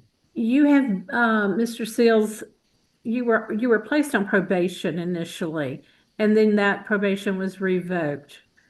And so Can't hear.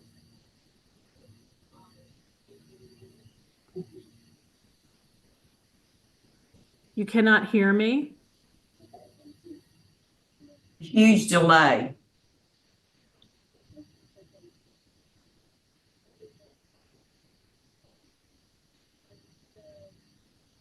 Can you hear me? Can you hear Ms. Ledoux? She's speaking. He doesn't even hear me. No, ma'am. It seems like there's a delay in when we speak and when you hear. Okay, I don't know how long to pause, but I believe that the Steve Hoyle program was the best place for Mr. Seals to go No, initially. ma'am. I can hear you, but I can't hear her.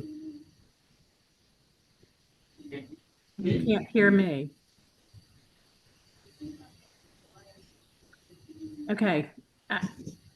Staff, do I continue?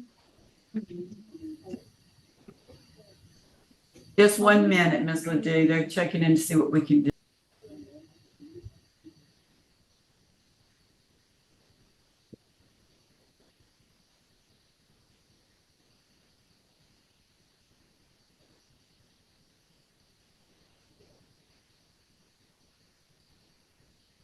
I can hear you now.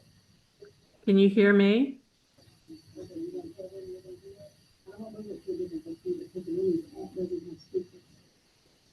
Trying to hear it from one, trying to hear it from one computer and talk on another one. So let me move the camera and we'll log back in.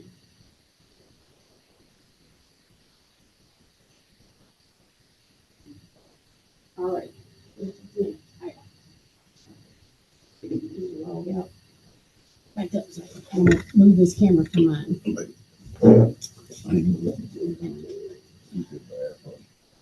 I guess she's gonna tell me about that. We're gonna log out and log back in and see if we can get rid of this delay.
Headquarters just called Chad.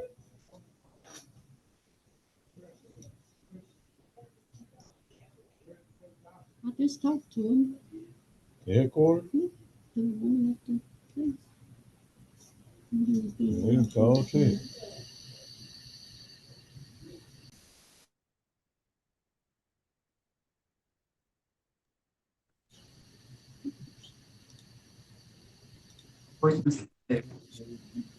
Okay, is this better? We can hear you. Can you hear me? Yes, ma'am. Okay. All right. Good. Okay, Mr. Seals. Yes, ma'am. All right, great. So it looks like you were on probation initially, and then that was revoked for continued criminal activity. But the best thing that happened to you is you were sent immediately to the Steve Hoyle program. Is that correct? Yes, ma'am. I had they revoked my probation. They sent me to jail and it was called Rayville. I stayed there for like a couple months and I wrote the Steve Hall program and they came pick me up. That's awesome. That's the best program that you could be in. I need to ask, have you taken the pre-release program? Like, what is that? Well, that tells me you probably haven't. It's the program that you have to have before you can be released. So what other program, do you have your GED? No, ma'am. I tried to get it when I was at the Steve Hall program. It was a wait, and when I got here, I enrolled in the class, but it's like a waiting process. Okay. Staff, do you have pre-release there? No, ma'am. No, ma'am. Okay. Have you gotten any kind of trade training inside or outside of prison? You say inside out, Dad? No. Have you had any trades or craft or job skill training? No, ma'am. Okay. So here's my dilemma, okay? The fact that you've had your Steve Hoyle program, I need for you to take the pre-release and your GED. Okay. I hear your story. You've got 5 children. Did you learn anything from Steve Hoyle? Yes, ma'am. I learned a lot. Okay, you know that you can't return to the life that you were living. Yes, ma'am. I know that. I know I can't. Okay. Do you have any doubt that you can stay clean on the streets? No, ma'am. No, ma'am. Okay. The reason I'm asking these questions is that your good time date is in April of 26. And so I need to tell you that if I were to grant parole today, it would be conditioned upon you being removed from your transitional work program to go to a place where you can get your pre-release and your GED. We got a high set, ma'am. You do have high set there, Yes, ma'am. but you don't have pre-release. No, ma'am. Okay. I would defer to my colleagues for any other questions or solutions. Mr. Prater? No, ma'am, I don't have any questions or solutions. It is a dilemma. He does need to take that course, but free release, but re-entry, I don't know. Okay. Sorry, I don't have a solution either. Okay, so Mr. Seals, are you willing to leave work release to go to a facility where Yes. you could take your pre-release and your GED? Yes, ma'am. Anything Okay. to better myself. I like that attitude. I like that attitude. So if my colleagues don't have any questions or concerns, I would like to vote that we grant parole with the stipulation conditioned upon your completion of pre-release and your GED. And that you go to phase 1 with the Parole project. Yes, ma'am. Also, that you have to go to AANA 1 time a week for the first 2 months. Yes, ma'am. Okay. Okay, Mr. Prater? Concur with that, seems reasonable. Okay, and I concur with it also. So today, Mr. Seals, you have a conditional release. And you heard Ms. Ledoux set the conditions, which of course you will have to do. Yes, ma'am. And so that concludes our business at West Feliciana work release. Signing off at 11:54.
You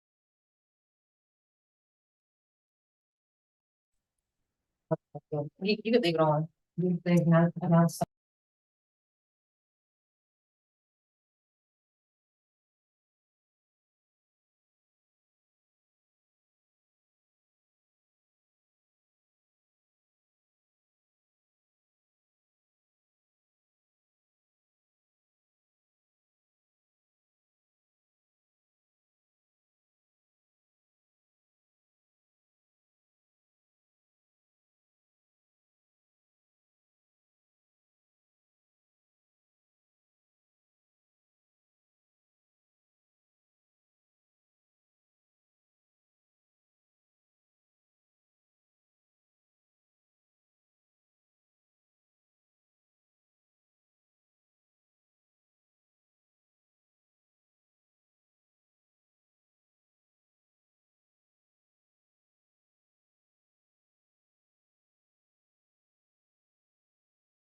The Committee on Parole is called to order. Today's date is September 23rd, 2025.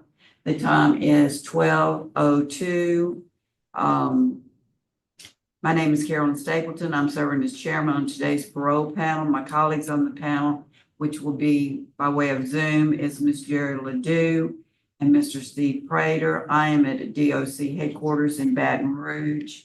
Today, our remote location is St. Charles Nelson Correction Center. Would the staff at this facility please introduce yourself? You have anybody in the room with you? Mute.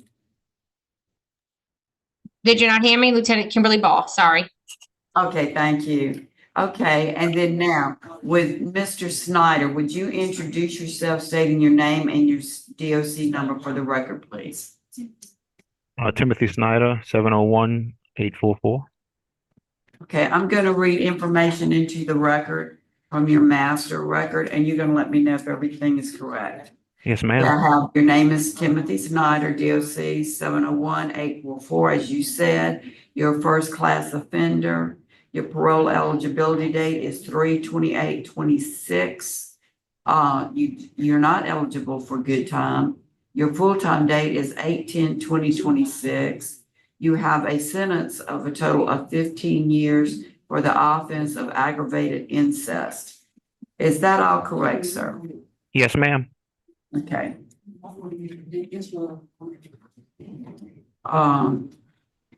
Will you please tell me what got you incarcerated, what you did, and then why should we give you an early release? Well, I messed up, and I'm very sorry for it. I really didn't apply for early release. I only got 11 months left, but if I was to go home, I mean, that would be great. If you would let me go home. Well, messed up is just not good enough. That a lot of people mess up and they don't end up in jail. What did you do? Well, I got caught up with my stepdaughter, and so that's what happened. You got charged with aggravated incest. Yes, ma'am. And her age was 9 years old at the time when all of it started. No, I think she was more like 12 or 13, something like that. Maybe when it ended, when she told. No, not that I know of, but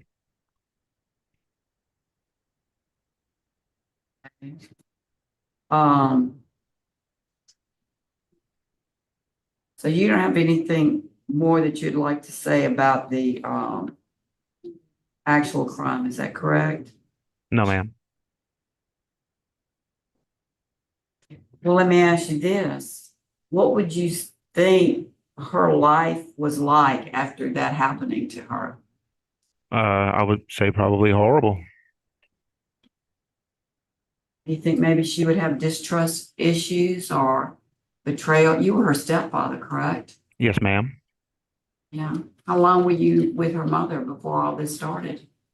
Tammy and I were together for at least 10 years. And my records show that she was 9 years old when it started. So how old was she when Tammy and you got together? She was 1.5 years old. So you were daddy. Yes, ma'am. All right. And how long did you say that it lasted from the time it started? I'm not sure of the time frame.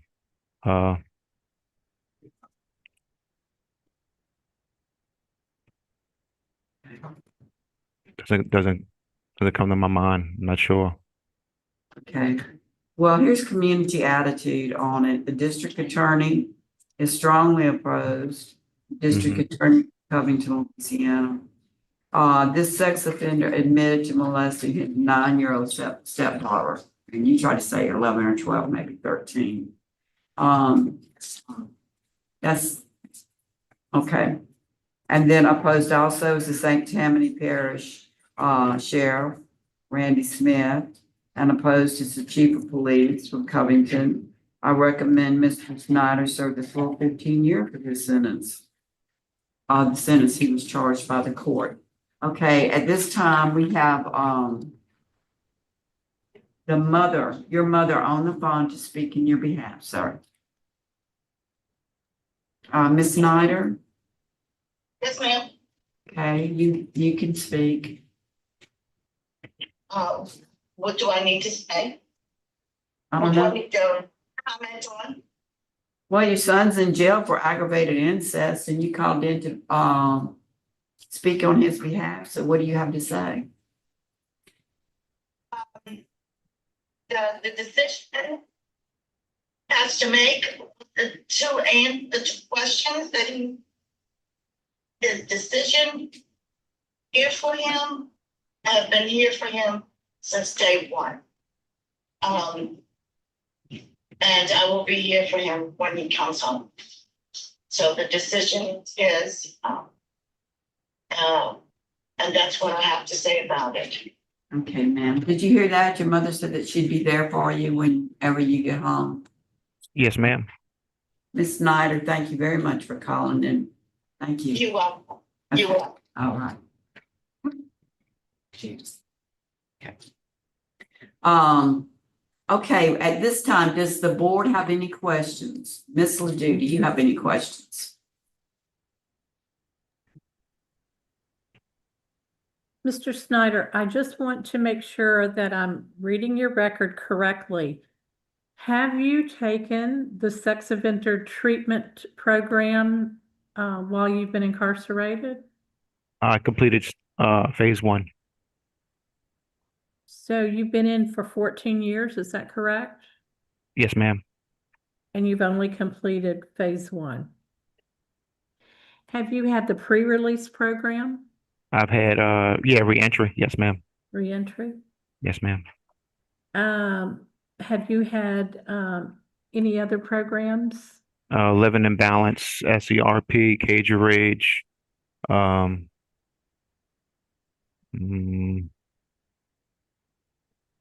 Inner Healing, and I think there's another one in there. I'm not sure.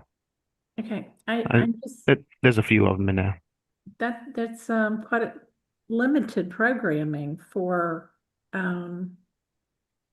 being in for 14 years. It seems kind of like a limited number of rehabilitative classes. You had your GED when you came in, right? Yes, ma'am. To prison. Okay. So you only took one phase of sex offender treatment and you didn't complete phase 2 of living in balance. That's what Yeah. Okay. The phase 2. I see when I took Living in Balance, it didn't have but one phase. Okay. All righty. I don't have any other questions. Mr. Prater, do you have any questions, sir?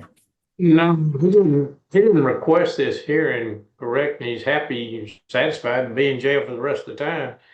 And I don't have any questions. I don't either. So at this time, we're prepared to vote. I'm the one that the case was assigned to. So Mr. Snider, my vote is going to be to deny. And that you should finish out your time due to law enforcement opposition, your own opposition, and lack of programming. Ms. Ledoux? My vote is to deny based on lack of programming. Mr. Prater? My vote is to deny due to the seriousness of the crime. So at this time, you have a unanimous decision to deny your parole. So your parole is denied today. And we're signing off at 12:11.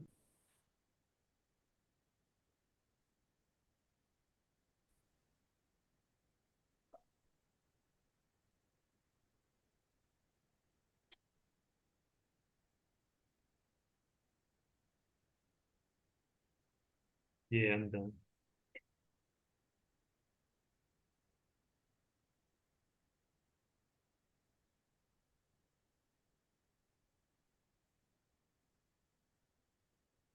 Good night. Yeah, but I didn't even apply for it. And then my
The Committee on Parole is called to order. Today's date is September 23rd, 2025.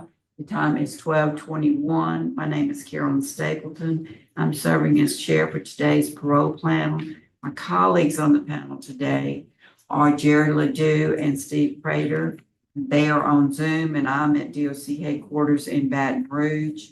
The remote location for our inmate, Mr. Sergio Brown, is at Tangipahoa facility. And Mr. Brown, would you please introduce yourself and your DOC number? My name is Sergio Brown. My DOC number is 550-933. Okay, staff, would you please introduce yourself at the location?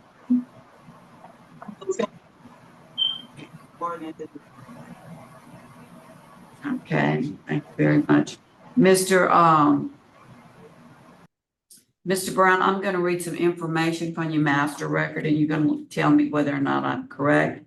Sergio Brown, DOC 550-933. You're a third class offender. Your parole eligibility date is 6/25/2025. Your good time date is 5/19/2026. Your full-time date is 3/26/2032. You have a total sentence of 9 years. Your statute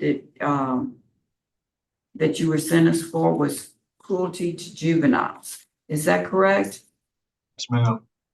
Okay.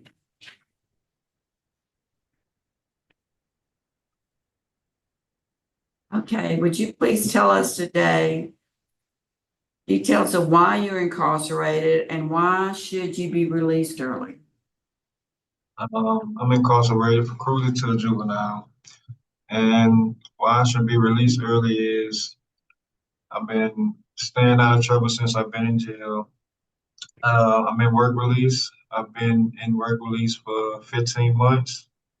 And I'm in parenting class. I have 2 months. I have 2 weeks before I graduate parenting. And I'm just staying on the right track. Okay, well, that was kind of vague though. Cruelty to a juvenile, what was it? What did you do? Say it was strangulation. So it was strangulation? Yes, ma'am. How old was your victim? And what was the relationship you had with that victim? My stepson, and he was 12, I believe. Strangulation. I'm reading here that you had a previous conviction for cruelty to juveniles. Is that correct? Yes, ma'am. I left marks on my oldest stepson. The same child or a different child? Different one. A different child. Okay. All right. So let's see, staff, do you have anything you would like to add that we would need to know about Mr. Brown? No? You want to ask if they have any information they'd like to add? Ma'am. Okay. You have today, just so you know, that's in favor for to supporters. Aisha BAYOU, I'm sorry, a cousin, I may have mispronounced that. That's Zoom. And Sandra Harrell, she's with Maisha and Aunt, and they're both by Zoom. They're going to speak on your behalf. And then later we have by Zoom in opposition to Tamika White from the DA's office. Michelle Sparks, she's with Tamika from the DA's office. They're not going to be speaking, but they will be in opposition. Alexis Taylor is with Tamika, and she's with the DA's office. She will be speaking. And Caitlin Costa is with Tamika, and she's going to be at the DA's office. She will not be speaking. Okay, so at this time, Maisha BAYOU, would you like to speak, please? Yes, ma'am. My name is Maisha BAYOU, And Yes, ma'am. I am Sergio's cousin, and I'm listening this morning, and it's unfortunate things that have happened with him. With a girlfriend and some children, some situations. Is I'm gonna say is not all his fault or accurate, but I don't excuse what have happened. He's been punished for that, and it has rehabilitated himself, and he is working in a positive direction. Serge have a lot of support. I am a West Jersey Reward Redemption Company director. I sit on 3 boards. If he is to be released, he's going to be under my care. He's got a job. He's got a home waiting for him. My mom is sitting here. His dad is also on hospice. He's not expected to live past 6 months. My mom, brother, that's why she's here to speak on her behalf. And like I say, I do not excuse the crime, and I don't want to, say that I'm upholding it, but I'm just saying he has always done the right thing. There's just more to the situation. And I'm just hoping that y'all would be in favor of having him released because he has a support system. He's going to continue the parenting classes. I have been working with his children, his 2 girls, and we're trying to get on the right path, Your Honor. Okay, thank you very much. This is my mom right here. She would like to speak. Okay, yes, please do. Yes, my name is Sandra Harrell.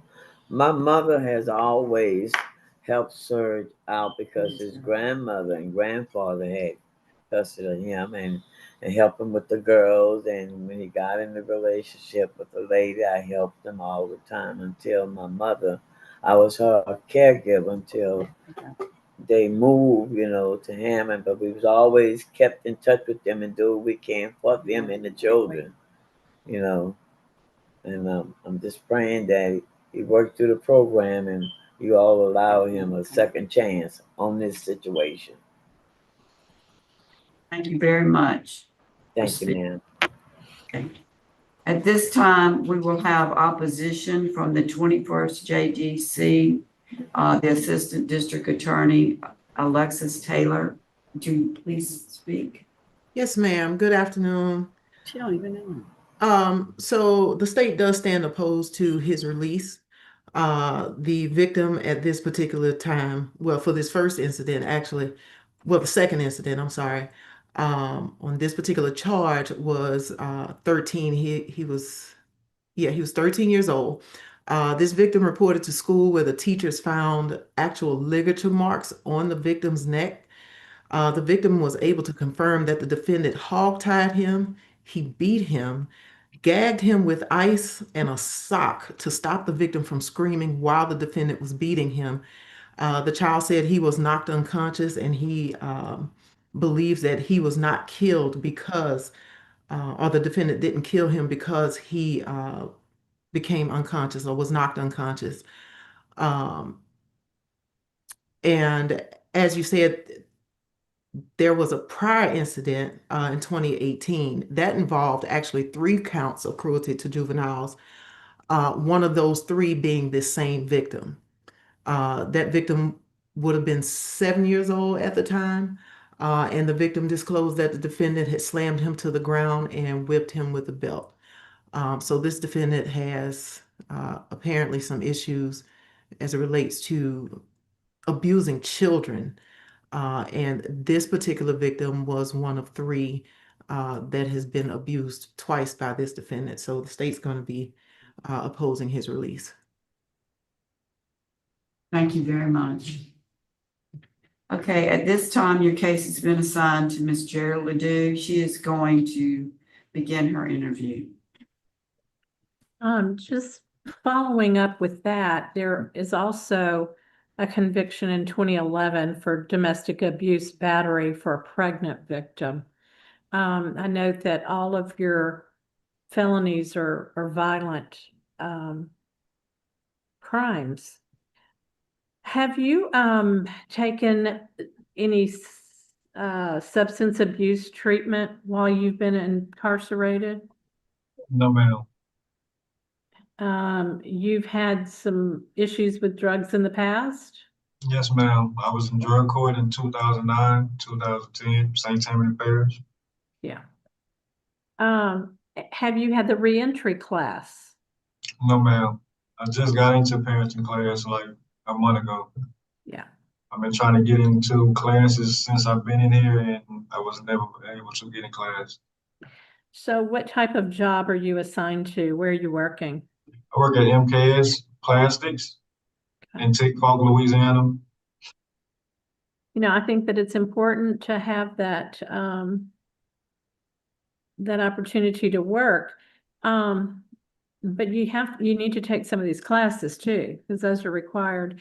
Am I calculating correctly? You served about 2.5 years on your 9-year sentence? Yes, ma'am. Okay.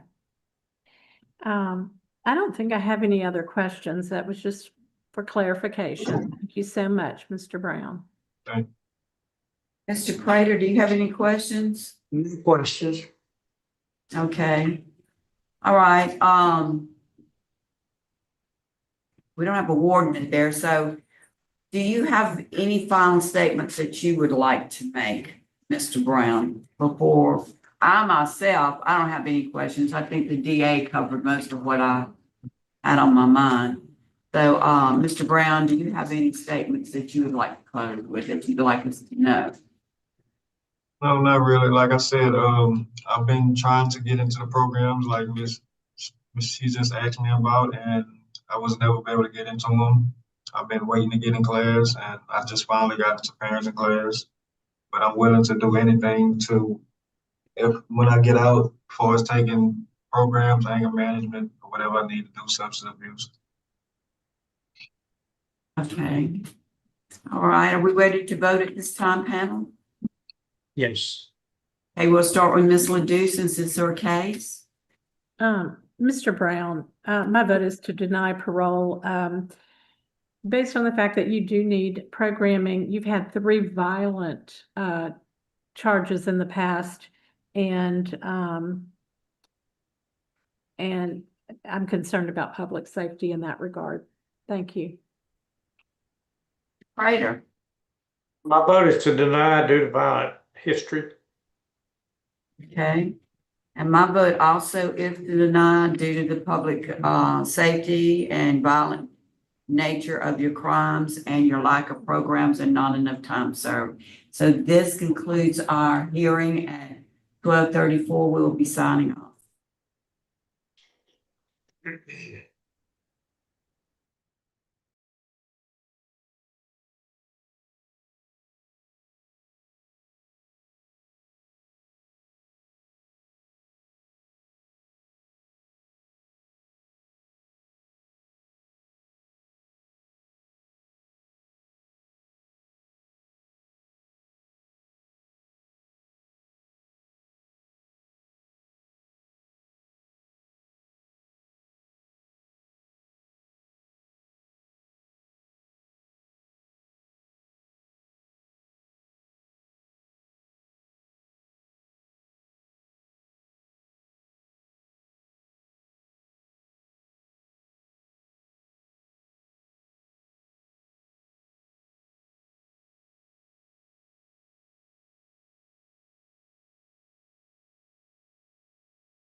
Now, he'll just unmute himself when he talks to you. Okay.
Okay.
The Committee on Parole is called to order today. Today's date is September 23rd, 2025. The time is 12:46. My name is Carolyn Stapleton. I'm serving as chairman of today's parole panel. My colleagues on the panel are Mr. Steve Prater and Ms. Gerald Ledoux, and they will be joining us by Zoom.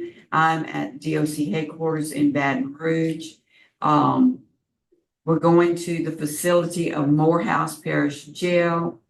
Staff there, will you please introduce yourself? Do you have anybody with you, sir? Are you by yourself? Uh-oh. Can you hear me? But you need some help so that you can speak. It's on mute.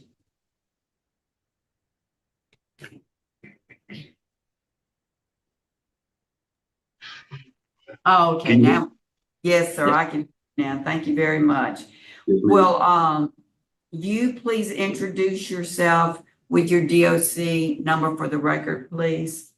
Yes, ma'am. My name is Freddie Mason. My DOC number is 489653. Okay, and staff, will you introduce yourself for the record, sir? Yes, ma'am. I'm Lieutenant Jeffrey Gathens, Morehouse Parish Sheriff's Office. Okay, thank you very much. Okay, I'm going to read into the record some information concerning you. Your name is Mr. Freddie Mason, 489653. You're a second class offender. Yes, ma'am. Your parole eligibility date is 10/28/25. Yes, ma'am. Your adjusted good time date is 3/31/2026. You have a full-time, okay, and you have a full-time date of 5/5/27, and you have a total sentence of 7 years. And it's for second-degree battery and domestic abuse battery. Six years for the second-degree battery and 1 year for the domestic abuse battery. Is all that correct, sir? Yes, ma'am. Okay. Let's see. You don't have anybody speaking for you, no one speaking for you on your behalf today. No, ma'am, but I have recommendations from the sheriff's department, and I sent in a bunch of recommendations. From the people from the court system. Yes, ma'am. I appreciate it, and we have that, sir. Will you please tell me now what caused you to be incarcerated, and why you think you deserve an early release, please? Yes, ma'am. Me and this lady was together, and we got into a fight, and I picked her up and dropped on the floor and broke her leg, and that's what caused me to be incarcerated. Ma'am, I've done a lot of thinking. I've had time to rehabilitate myself. I've gotten closer to God to understand what I did was wrong. I understand it was wrong, and I understand that I will never do it again.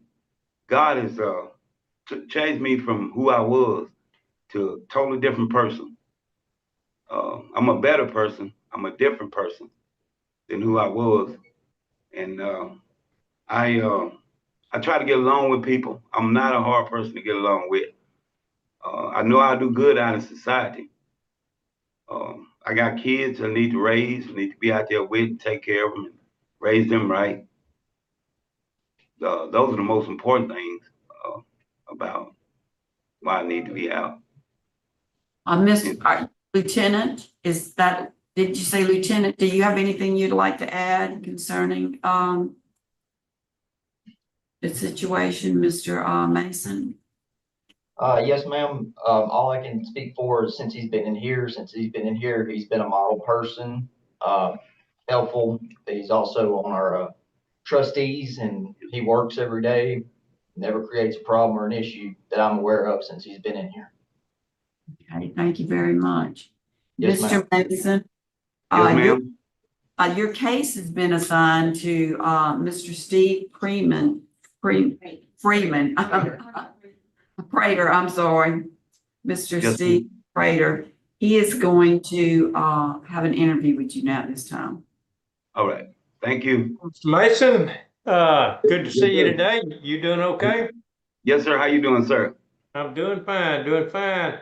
I know that you've asked to get out early. You're going to be getting out in 6 months anyway, correct? Yes, sir. Okay. And I noticed also that you have letters from the actual sheriff, from the Yes, sir. district judge, from the Yes, sir. DA, and Yes, from sir. a number of people with the tax commission Yes, sir. and at the courthouse there. So you got some really good references. And I really appreciate them getting involved and giving us their opinion of what should happen, and because that means a lot. But ultimately, it comes down to the three of us on this board to decide, and we're the ones that run our necks out there and decide about issues like public safety, and do we really think that you've changed, and what is the risk worth the reward, and that sort of thing. In addition to those issues, I want to read something to you, and I want you to explain to me, help me get over this seesaw that I'm on, this Yes, sir. knife edge that I'm on. I used that term earlier. Yes, sir. Okay, and in addition to what we're here for, which is a second-degree battery and a second offense domestic abuse battery. Yes, sir. That's what we're here to talk about, and you've been in for a while on those. But in 2004, you had an aggravated battery. In 2011, you were charged with domestic abuse battery, and then you were revoked on that charge.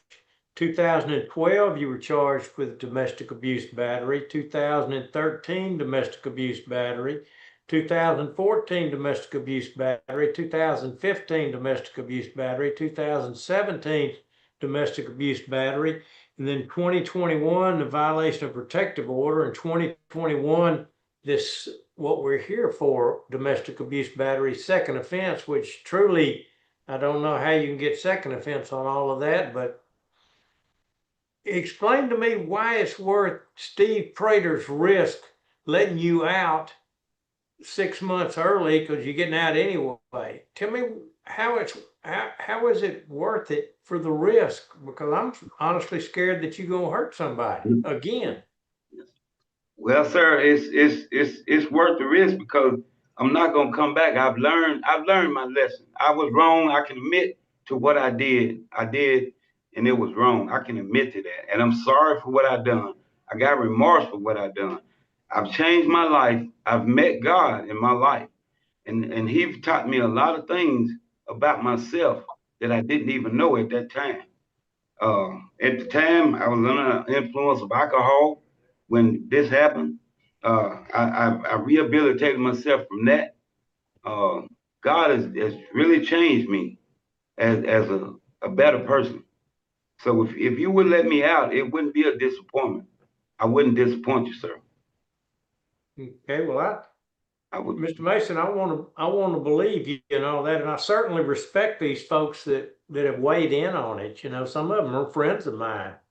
Yes. But ultimately, it comes down to what I'm comfortable with, and weighing your history, how you've acted before, and how you are now. And I applaud applaud all the work that you've done. I applaud the fact that you now are listening to Jesus and instead of the devil, that you've turned your life over to God, and I applaud all that. And so you have done something different, that's for sure. Yes, sir. I think I'll turn it over to my colleagues, see if they got any questions. Yes, sir. Ms. Ledoux? Yes, there are some required programs that have to be taken before an inmate can really be released on parole. Have you taken reentry or what's called pre-release? No, ma'am, I haven't taken reentry, but I have taken some classes. I saw the ones you've taken.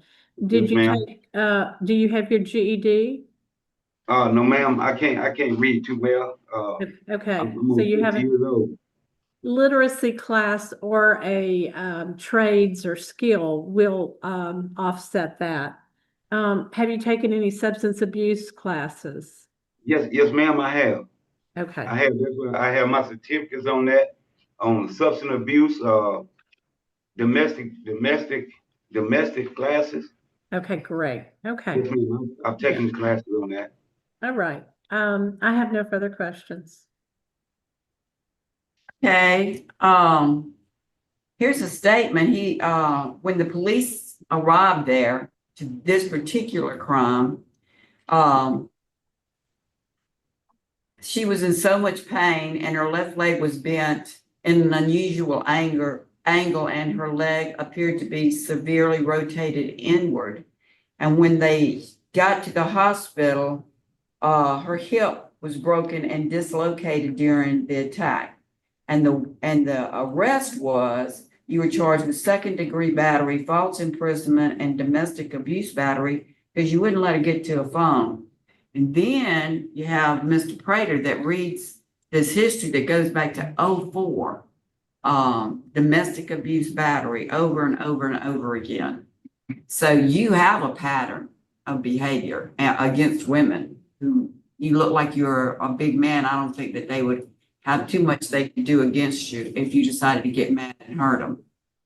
So, you know, I'm like him. I'm very happy that you have so many people in support of you, but I believe that you are a public servant. I believe that you are have an extensive violent criminal history, and you're a danger to the public, especially as it comes to, I'm sure it was women, all of these domestic violence cases.